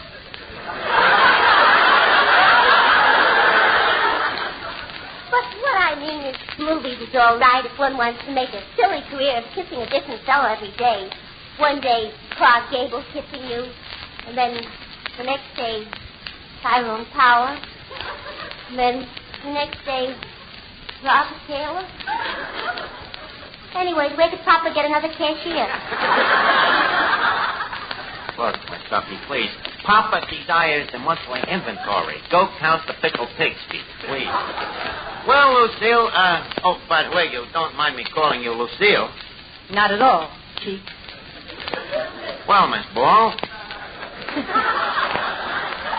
You haven't mentioned how you like the place here. Oh, yes, I have.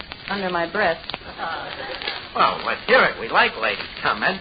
This isn't a lady's comment. Well, anyways, it's lovely to see you again. You don't know what it's been like, you know. You in Hollywood, me in New York, over 300 miles apart. As the crow flies. How else would I go? Yeah, I was afraid with all that horrible expanse betwixt us that our twains would never meet. How tragic. Yes, what? What was I saying again? You were saying something about you being a nobody. Was I? Well, I assumed it. Well, that's where you were wrong. I am no longer a nobody since I wrote this book, this Duffy's First Reader. You remember, I always had a talent for writing. Yes, I remember those fences in Brooklyn. Not only fences, I used to write on... Well, mostly it was fences.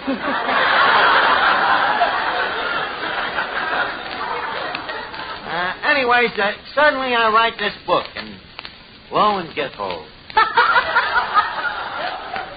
Overnight, I wake up, and who's that? What's that? Who's that? Who's on first?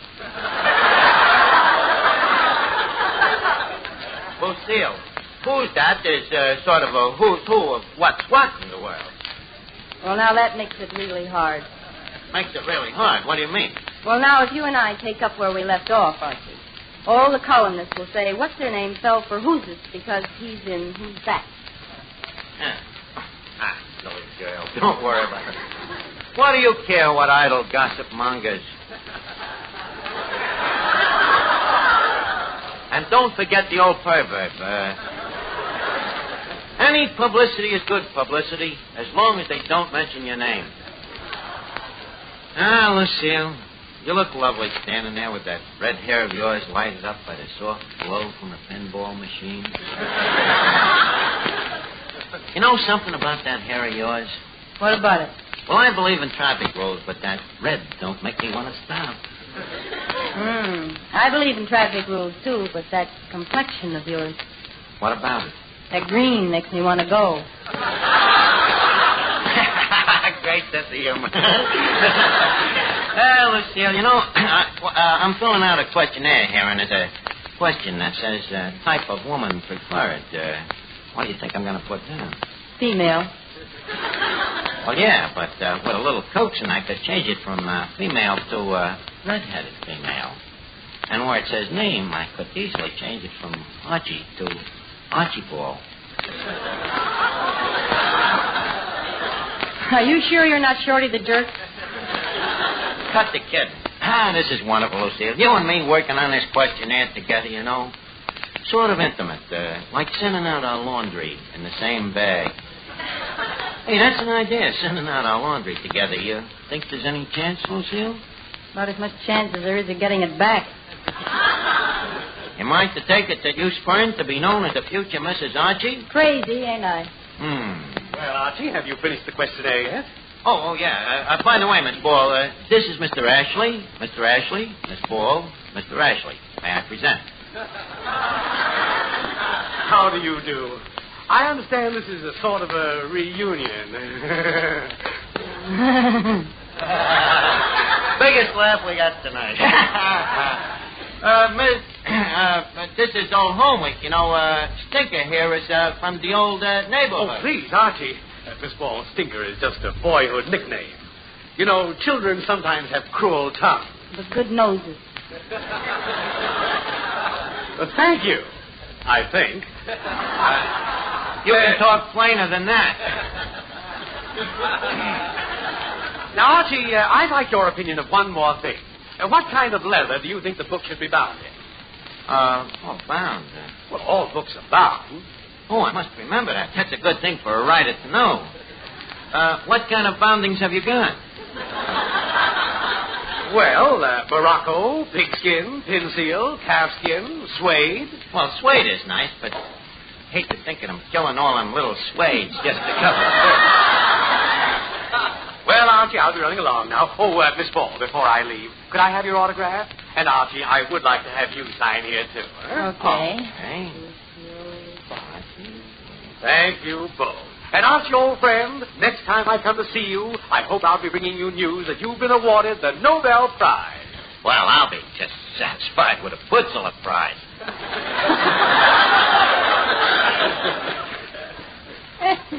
Well, so long, Stinker. So long, Arch, and here's your receipt. Thanks, sir. You know, Lucille, is nothing like old friends. Hey, what do you mean by a receipt? Wait a minute, what is this thing? Let me see. I, the undersigned, agree to purchase 10 volumes of booze. How do you like that? What an Ashley that Stinker turned out to be. Wait a minute. I signed one of those things, too. How do you like that? An old friend from Brooklyn. Yeah, and he sold us the bridge.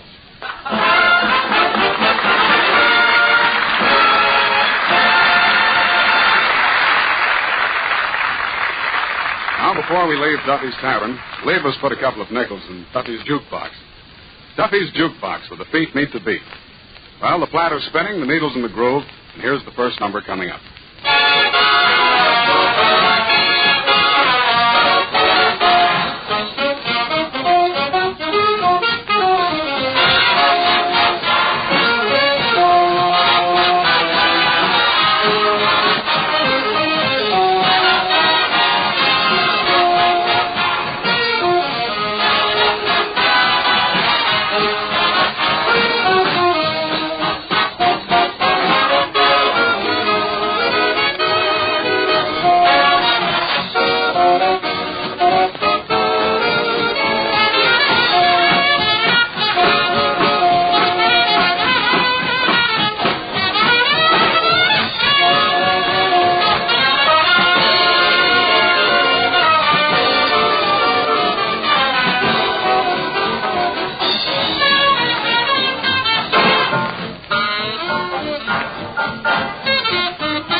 of the street.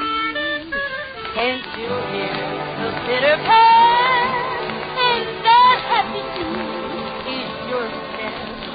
Life can be so sweet on the sunny side of the street. I used to walk in the shade with those blues on parade. Oh, but that's all over. I'm walking, baby, I'm walking in clover. If I never sin, I'll be rich as Rockefeller with gold dust at my feet on the sunny side of the street. I used to walk in the shade with those blues on parade. Oh, but that's all over. La da da da da da. If I don't ever sin, I'll be rich as Rockefeller. Life will be more complete on the sunny side of the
Duffy's Tavern was rebroadcast specially for you men and women in the armed forces of the United Nations by the Special Service Division of the War Department of the United States of America.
Duffy's Tavern, where the elite meat eat. Archie the manager's speaking. Duffy ain't here.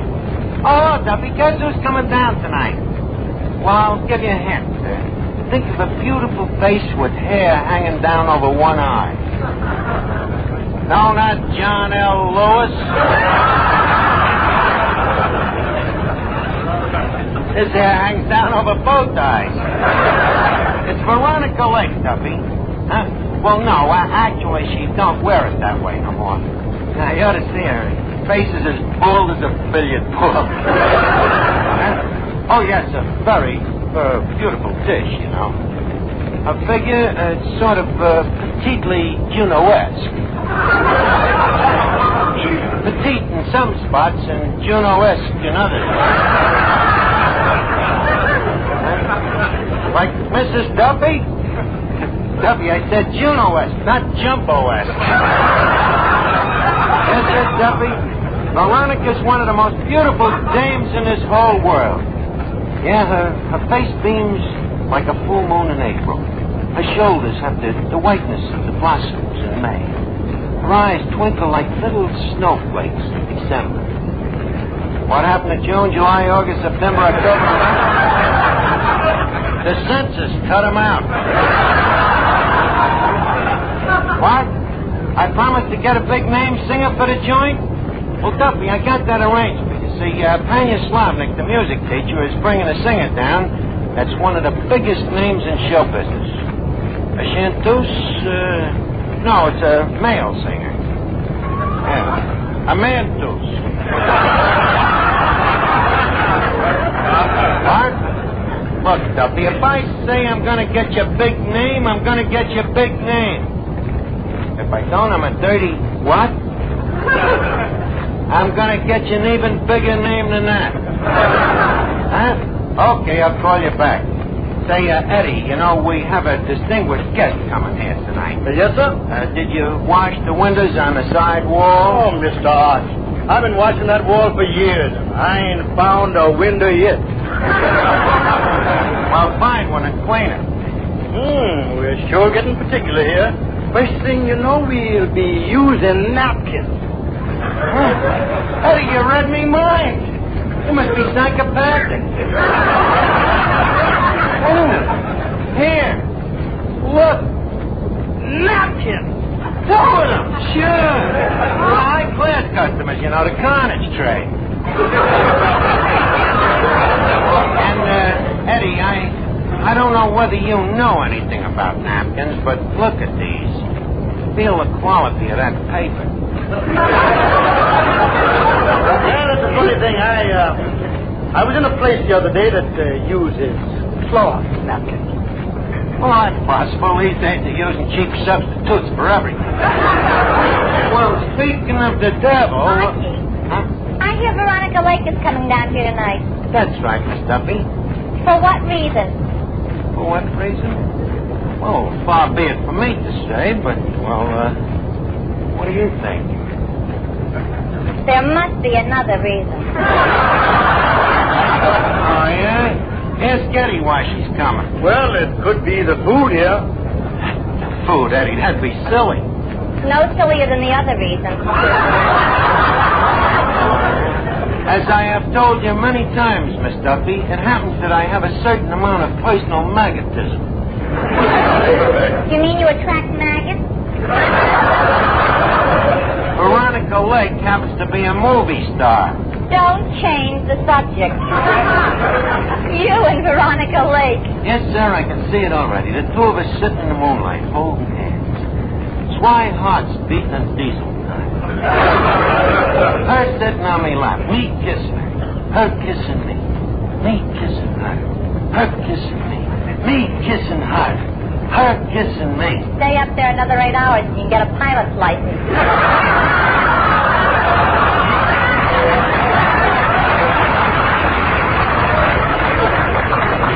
Oh, what's the use of talking to you? Hey, Eddie, dust off that mirror behind the bar. Dust off the bar mirror? Yeah. This is revolutionary. Duffy says he wants it so clean that he can see his face in it. From 8 to 5, when he takes a look, he'll want to put the dust back. Oh, I don't know. There's uglier people than Duffy on 3rd Avenue. Oh.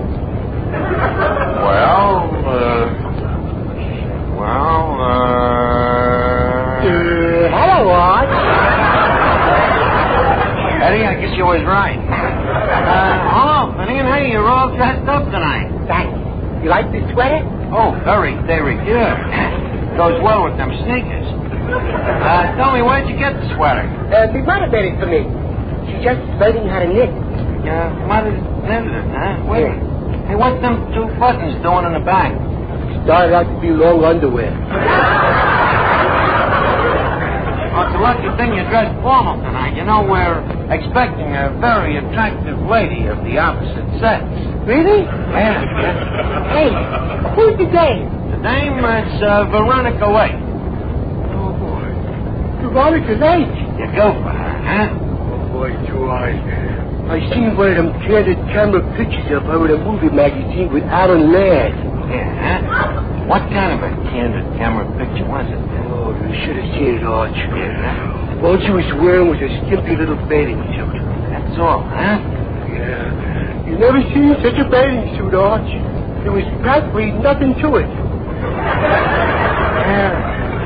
Really, huh? Yeah. I just couldn't take my eyes off the picture. Boy, what muscles that Adam Laird has.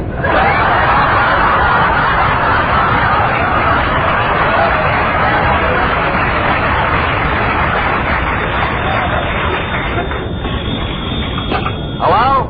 Oh, hello, Duffy. Huh? The big name singer I promised you? Well, Tanya Slotnick ain't brought him down yet. If it's Perry Como, Mrs. Duffy would like a lock of his curly hair. But, Duffy, suppose it turns out to be Crosby.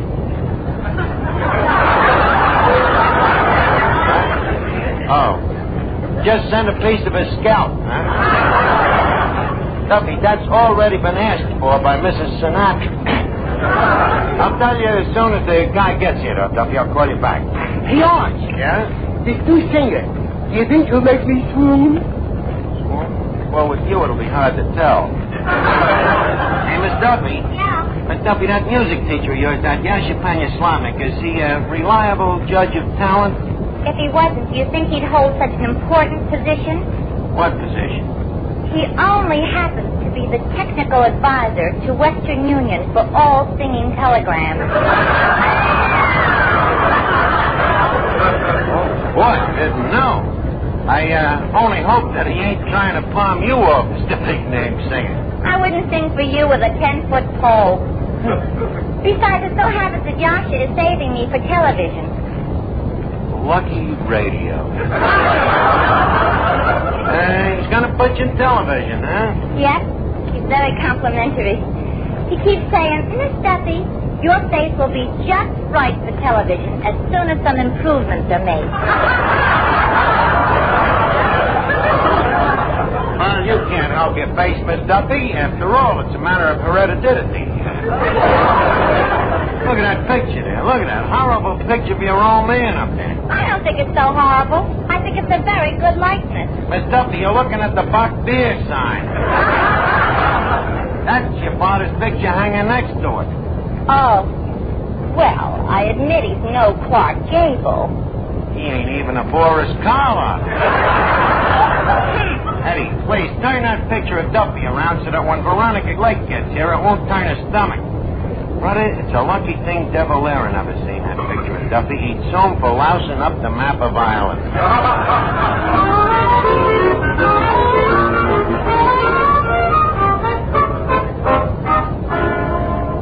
Eddie, I wonder what famous singer Tanya Slamnick's bringing down tonight. Well, I don't know. Maybe Caruso. Don't be silly. Caruso's in Italy.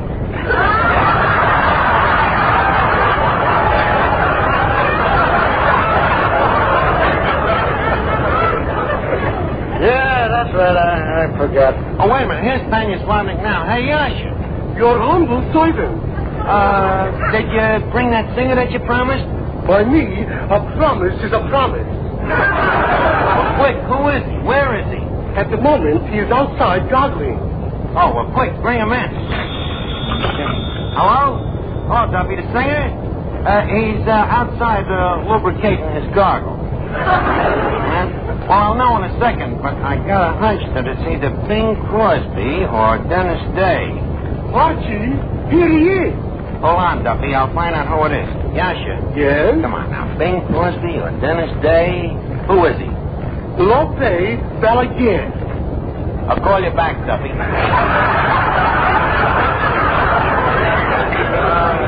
Tanya Slavnik, how would you like a punch in the nose? What is a Lope Balaguer?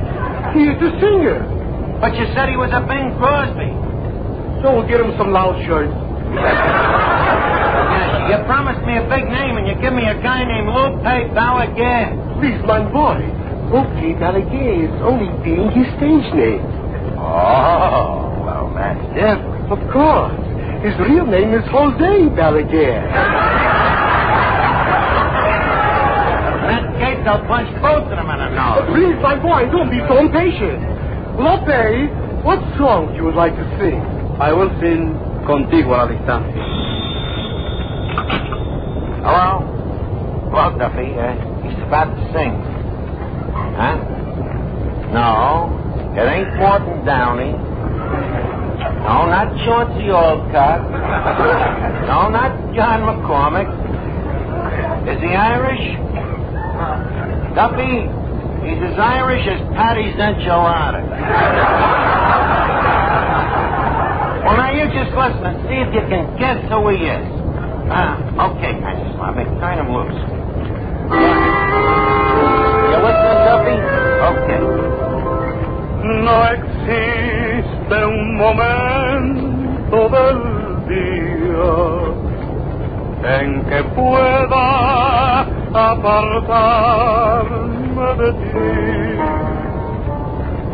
Ya todo parece distinto porque no estás junto a mí. No hay bella melodía en que no surjas tú, ni yo quiero cantarla si no la escuchas tú. Es que te has convertido en parte de mi alma. Ya nada me consuela si no estás tú también. Más allá de tus labios, del sol y las estrellas, contigo a la distancia, amada mía,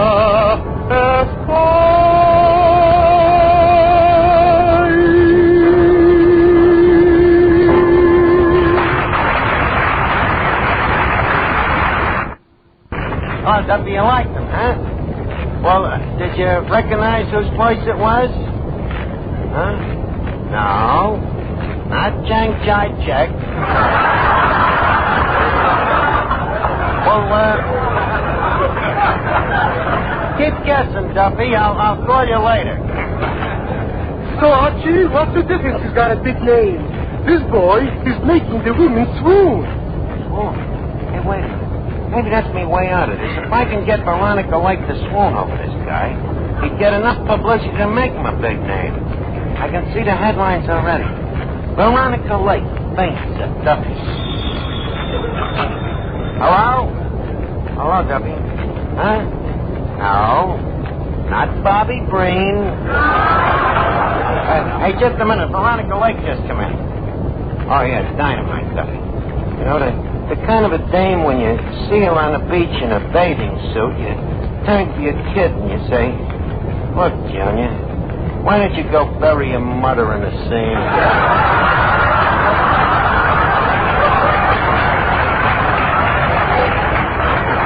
Well, look, Duffy, I've got to go and greet her. I'll call you right back. Huh? What? No, not Carmen Lombardo. But you're getting close. I'll call you back. Well, Veronica, welcome to Duffy.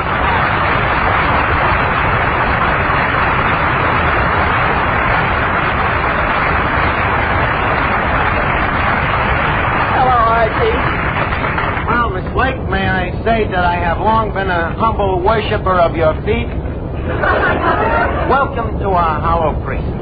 Are they as hollow as they sound? Oh, the same old gay, witty Veronica. You know, you ain't had a meal here for 7 years. What's kept you away so long? What's kept me away for so long? Yeah. The will to live. Well, that's nice to hear. But there's one thing that I can't understand. What? What holds this building up? I am equally at a loss. That dress of yours. What about it? What holds that up? Well, it's It's a hard struggle, Archie. You know, the law of gravity versus the laws of the state of New York. Well, so much for pleasantries, Veronica. Leave us start the pitch. What pitch? Don't pretend with me, kid. Give in to thine own instincts. As Omar Khayyam himself once said, a jug of wine, a loaf of bread, and Tao. And if food be the music of love, very fine. So, what do you say we start out with a little necking, huh? Well, Archie, I don't know much about you. You think of a better way to find out? I mean about your background. My background is just as obvious as yours. Don't try to stave me off, Veronica. You and me could be very happy. We could settle down in Beverly Hills, maybe build a little house, and before you know it, there'll be 2 or 3 little ones. Not before I know it. Well, naturally, I'd give you a warning. So, what do you say? him. Oh.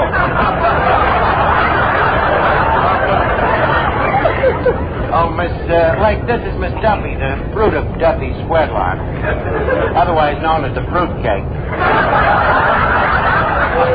How do you do, fruitcake?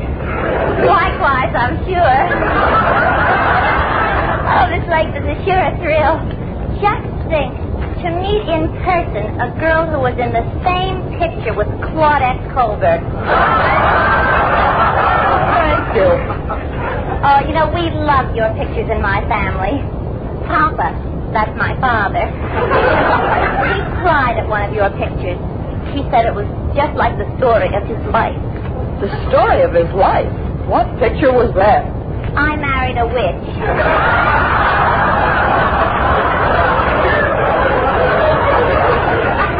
Your mother could say the same thing about I Walked with a Zombie. Quiet, Archie. Miss Lake, I'd like to ask you a personal question. Yes, what is it? When all of those fellas in the movies kiss you, do you get a thrill? Of course I do. I'm only human. There, you see, Archie? It ain't the same as washing dishes.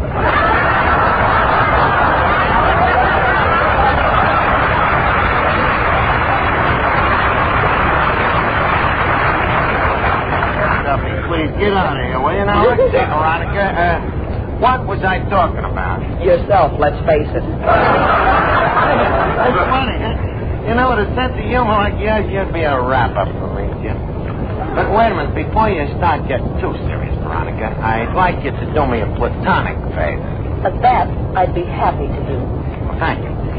You see, we got a singer here, and he needs only one thing to make him famous. A voice? Besides that, the thing the guy needs is publicity. He's a crooner, you know, and if his singing could make somebody like you swoon, overnight, the guy would be notorious. In other words, you want me to throw a feint? That's right, throw a feint. How about it? Look, brother, I ain't taking no dive for nobody, see? Oh, Eddie. Yep. If this thing won't throw a feint, I'm a dead duck. How am I going to do it? Don't ask me. If the hand here didn't do it, nothing will.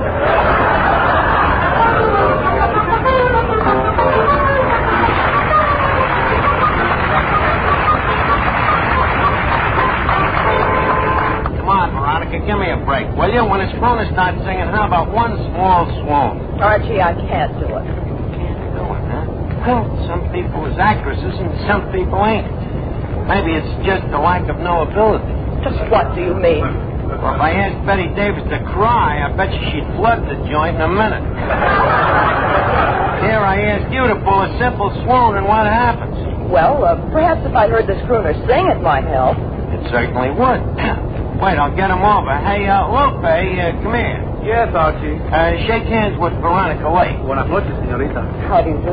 Señorita, I think you are the most beautiful, wonderful, gorgeous, marvelous. That's enough, Lupe. The help do not mingle with the guests.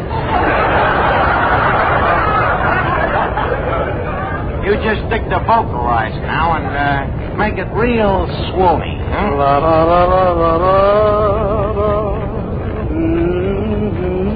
That's it. Well, how about it, Veronica? Do you feel a little dizzy or sick? No, I don't. No, huh? That's funny, I do. Hello? Hello, Duffy. What? No, not singing Sam. Duffy. The guy's name is Lope Balaguer. Now calm down, Duffy. Relax. Don't try to advance him. The guy is just as famous as Crosby. Only nobody ever heard of him. Now, just a minute, Duffy. If we can make Veronica Lake swoon, will you be satisfied then? Okay. But if she don't, I'm fired? Look, be careful, Duffy. A remark like that might easily put a guy out of a job. Okay. I gotta make this dame swoon. Let's see now. Who looks like Sinatra around here? I do, Arch. Huh? You do? Yep, I did. Miss Lake, get a load of this. Oh, nothing at all. Well, nothing at all. This dame just don't like music. Arch, I've got an idea. What? Why don't we tap her gently on the skull with the bone starter? We can't commit arson. I got a better idea. I'll make her swoon. Oh, Veronica. Yes, Archie. Veronica, come here. Leave me thrill thy luscious lips with a kiss.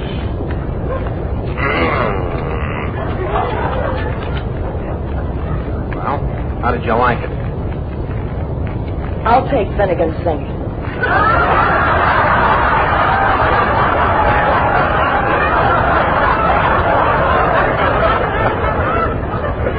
Eddie, I think Finnegan's right. There's only one thing left to do. Give me that bung starter. Oh, where is it? Right there, back of Duffy's picture. Wait a minute, Eddie. Don't turn that picture around. Who's that? Duffy. Oh.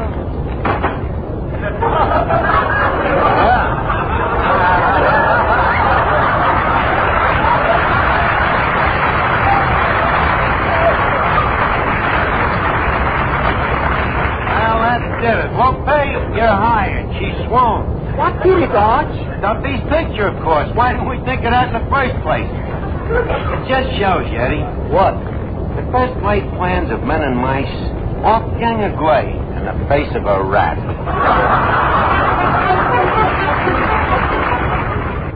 Duffy.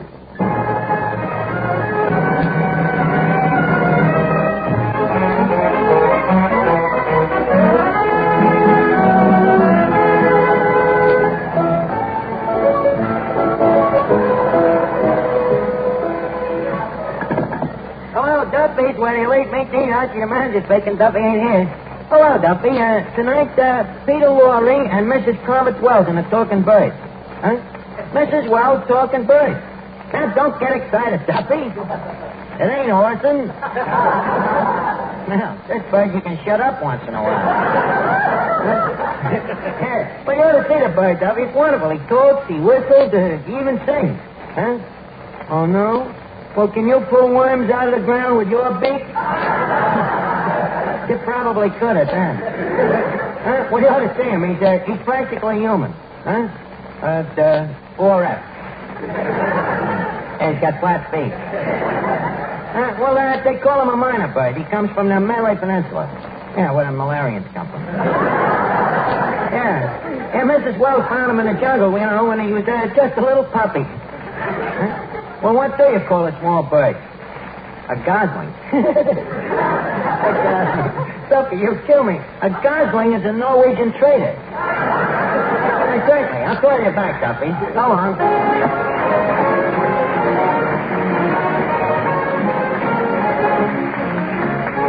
Ladies and gentlemen, welcome to Duffy. Come in and meet Finnegan, Eddie the waiter, Miss Duffy, Johnny Johnston, Paul Weston and his orchestra, our special guests tonight, Peter Lorre and Mrs. Carver Wells Minor Bird Raffles, and Archie himself, Ed Gardner. Harry, don't forget the announcement about the book, Duffy's First Reader. Oh, yes, I'll make it now. Yeah, orchestra, Fran, please. Thank you. Go ahead, Harry. Yes. Ladies and gentlemen, ever since Duffy's has been on the air, people have been asking why Archie hasn't written the book. Well, finally, it's happened. It has been written by the great genius. Harry, please. Folks, he means it has been wrote. Manzel, watch your diction. Yes, Archie has really wrote a unique book. It is called Duffy's First Reader, and there are chapters on mathematics, etiquette, history, and grammar. Not to mention the autobiography. That's right. And Duffy's First Reader is profusely illustrated. And Harry, tell him it's got pictures, too. Yes, pictures not only of Archie, but of the famous personalities who have visited Duffy's in the past. 48 pages of pictures and laughs. And all it will cost you, ladies and gentlemen, is the cost of postage and handling. In round numbers, 10 cents. That's all.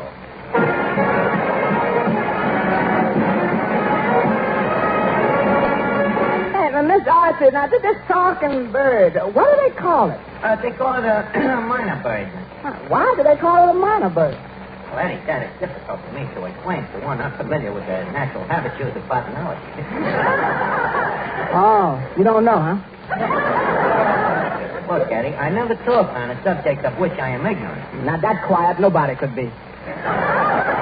Tell me, why do they call it a minor bird? Because it's a bird that ain't 21 years old. What do they call the bird after it becomes 21? Nothing. They die at 20. Would you like any more information, Eddie? Yeah, keep it flying.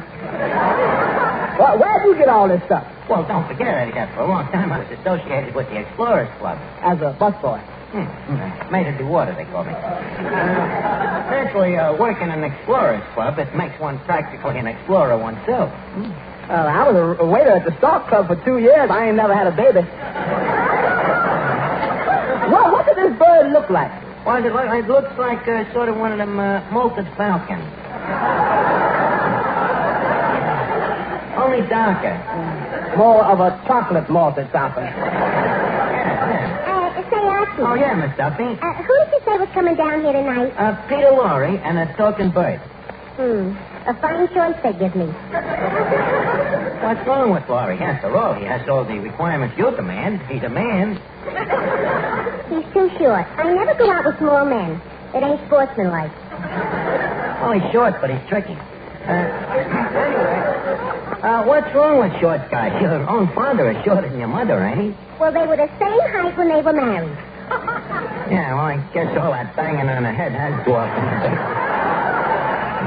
Look, Miss Duffy, can't you think of anything but men? Sure I can. But why should I punish myself? Say, Archie. Yeah, Harry. Mrs. Carver Wells is here with the bird. Oh, well, good evening, Mrs. Wells. We are indeed granted by your humble presence here tonight. Thank you, Archie. Speaking of jungles, you know, I'm an old-time hunter myself. You are? Yeah, many's the time I hunted elephants, lions, tigers,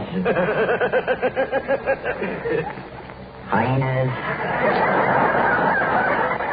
Yeah. Eddie over there used to be me safari. Priceless. Many's the time he has trekked me out of the jungle. Which jungle?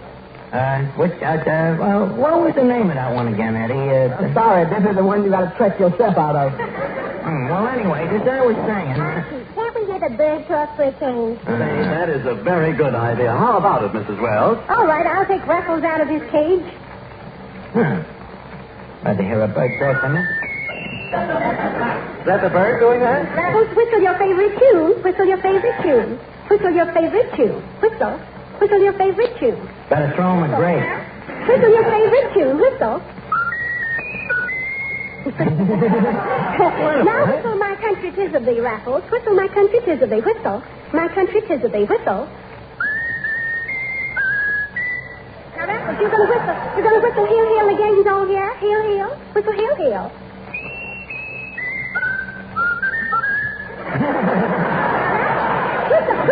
Whistle really the song you like best. Whistle your favorite tune. Now whistle your favorite tune. Yes. Now, what did... Raffles, you're going to whistle your favorite tune again? All right. When you saw Duffy's picture, did you laugh? Raffles, what do you say to this pretty girl? Likewise, I'm sure. When you saw Duffy's picture, did you laugh? Did you laugh? That's a very bright bird. Whistle your favorite tune. Whistle your favorite tune. Whistle your favorite tune. Well, that's fine, Raffles, but you're going to say hello, Jojo? Going to say hello, Jojo? Say hello, Jojo. Hello, Jojo. Now, Raffles, change your voice. Jojo. Now, Raffles. Jojo. I know that you have a tune you like best of all. How about whistling the tune that you like best of all? Whistle, whistle, whistle.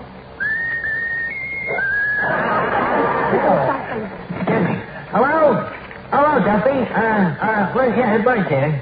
Well, don't worry, Duffy, don't worry. I'm watching him. Yeah, besides. Anyhow, I got me hat on. Huh? What? No, Duffy, you're wrong. No, Duffy, it was not. Nah. I thought it was Gabriel Heater. Well, gee, Mrs. Wells, that was wonderful. Ain't there nothing this feathered quiz kid can't do? Well, Raffles can't give you advice.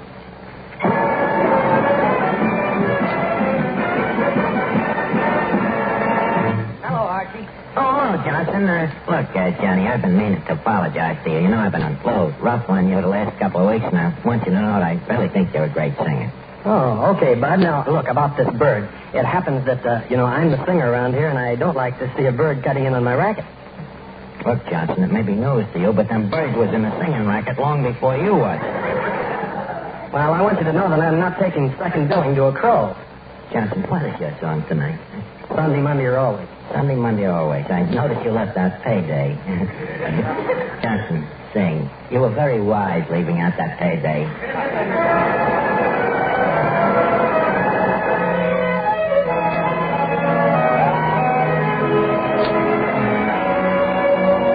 Won't you tell me when we will meet again?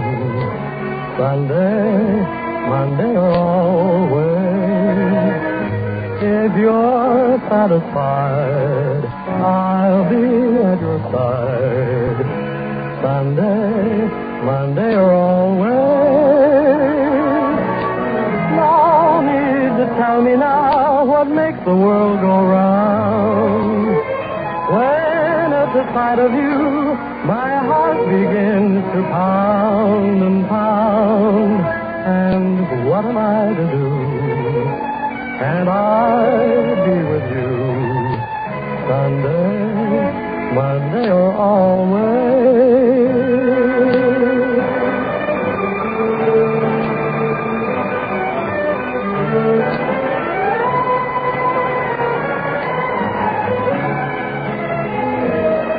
Won't you tell me when we will meet again? Sunday, Monday, or always. If you're satisfied, I'll be at your side. Sunday, Monday, or always.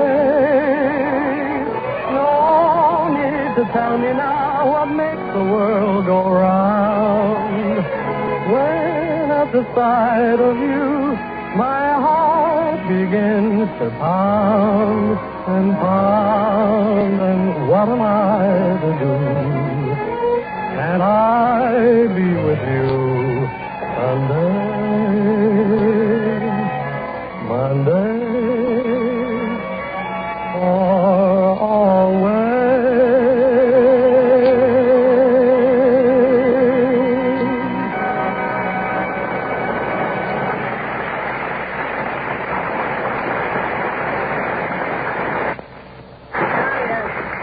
That was very good. You know, we shouldn't really walk on you like we do. Oh, that's all right, Arch.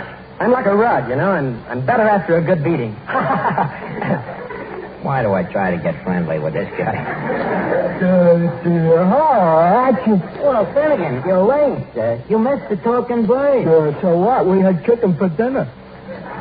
But you should have been here, Finnegan. This bird really talks words, you know? Sir? Yeah. Tell me briefly, what did he say?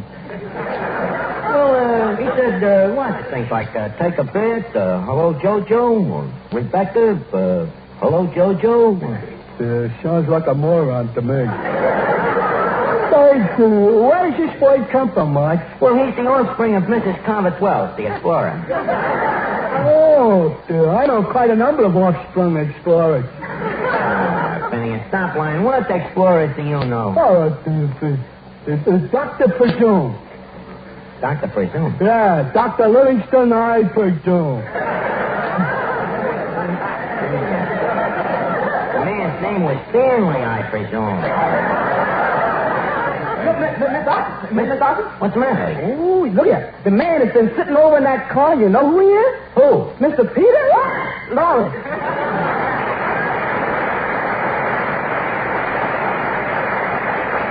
Oh, Mr. Lowry, it's a pleasure to have you here. Thank you, sir. Yeah, you make the rest of the gang here look less gruesome. Please, Archie, I don't want you to think of me as a horrible person. Oh, all right, I'll try not to then. No, please think of me as a sweet, lovable man who makes certain people faint. Sort of non-musical Frank Sinatra. Sort of a Frankenstein actor. Yeah, but you don't scare me, you know. I work for a guy who makes you look like little orphan Annie. Who is that? A guy named Duffy. He's half-baked. What is the other half? What? What is the other half? Ape. You should see him. He stands 5'6", sitting down on his stocking feet and has a neck that starts at his waist. Yeah, guy's all shows. In fact, when he buys a suit, he only buys the coat. Well, what does he do with the pants? His wife wears them. Oh, he sounds like a monstrosity. Yes, well, fella. And he loves your pictures, you know. He's always so happy at the finish when you finally get the goo. Oh, Archie, I'm very tired of that sort of picture. Well, what are you going to do? Well, you know, I've been offered a radio program where I can be something different, entirely different. A children's hour. Yeah, it sounds like a natural for you. Yeah. Good evening, kiddies. This is your Uncle Jack, the Ripper. I'm serious, Archie. I've always loved little children, and I'm going to write this program for them myself. Oh, it's lovely. The first story, you know, is about a little boy and girl. Little boy and girl, huh? Yes, a little boy and girl, and they are late for dinner because on their way home from school, they have fallen into a concrete mixer. Oh, the joys of childhood. Where is their parents? Well, their parents would have been there, but they were strolling down a country lane and got their heads cut off by a windmill. This will certainly get the kiddies to take their milk. I think so, too, yes. You see, so the police tried to find their uncle, but Uncle is busy in the backyard having a barbecue. And what do you think is Uncle barbecuing, huh? Auntie. Oh, you read the story. Well, it sounds pretty good, Peter. Maybe you can get some plasma company to sponsor it. But I like it. Archie, do you mind introducing me? Oh, I'm sorry, Mr. Lowry. This is Miss Duffy, the daughter of the establishment. You know, Mr. Lowry, you're even less repulsive in person as you are on the screen. Thank you. I've never seen you on the screen, so I can't return the compliment. Thank you. Can I ask you a personal question? Yes, what is it? Do girls go out with you? Oh, once in a while. How do they explain you to their folks? They usually say, Mama, see what I'll marry if you don't let me go out with Joe? Well, Mr. Lowry, don't feel too bad. Remember, any girl who'd go out with you isn't worth having anyhow. Look, Miss Duffy, I don't want to break up this courtship, but why don't you show Mr. Lowry around the joint? Entertain him. Maybe I'll sing to him. That kind of horror, even he couldn't stand. Listen, take him over and show him the bird. Leave them amaze each other. Okay, come on, Mr. Lowry. Hey, Mr. Archie? Yeah, Eddie. Crime on the premises. Crime? What happened? Somebody has stole a sandwich. Perish forbid. From where? From the free hors d'oeuvre counter. Well, I just put up a sign. Free hors d'oeuvres. Do not touch. What a rat. Swiping a sandwich marked free hors d'oeuvres. Even a cop wouldn't do that.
That brings us up to date in the case of the missing salami. Yeah? We gotta find the crook now. You willing to take the case? Frankly, Archie, it doesn't quite intrigue me.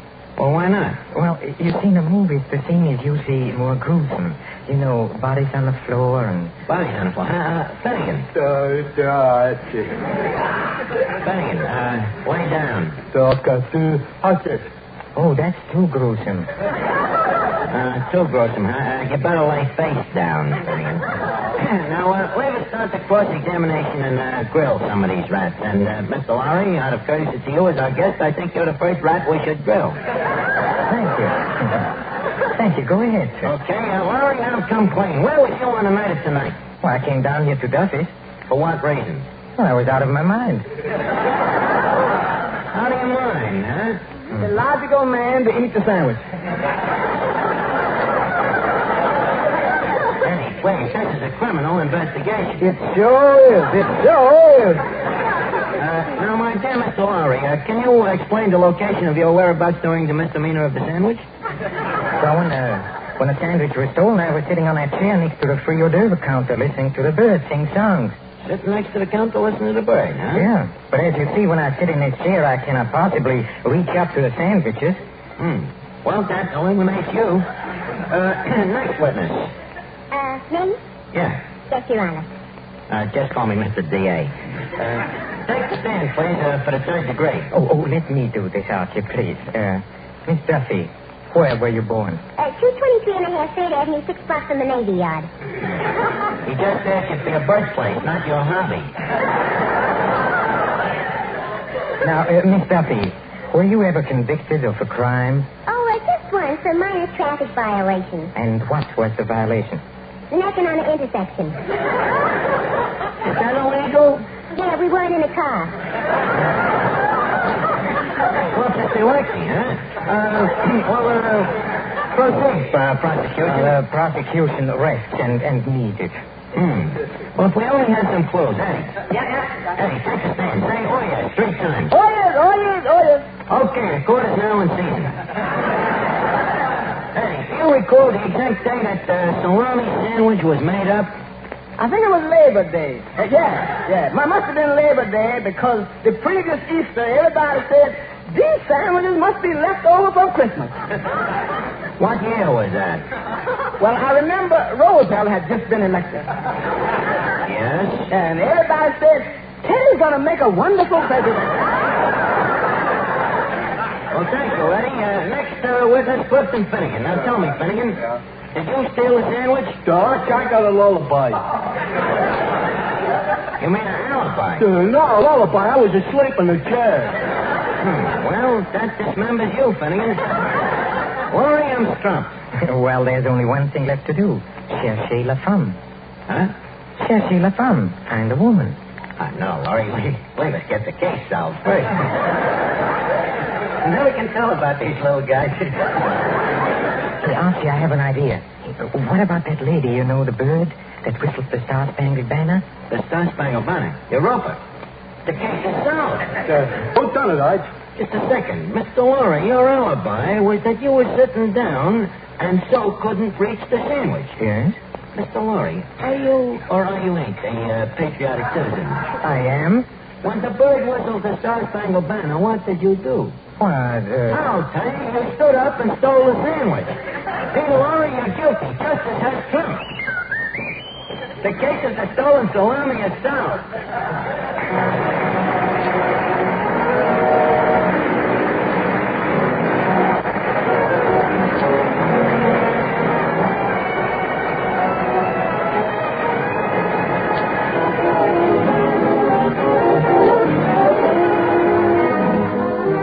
Time to leave Duffy's for the evening, but let's all meet here again next week when our guest will be Ida Lupino.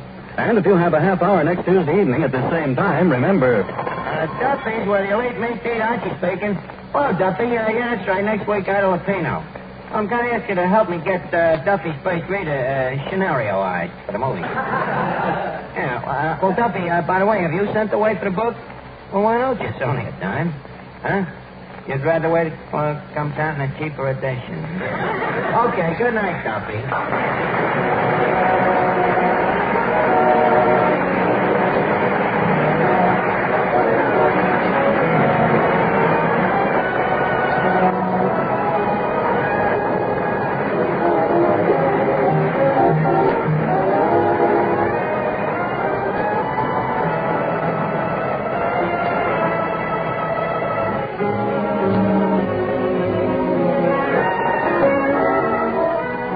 Program came to you from Hollywood. This is the Blue Network.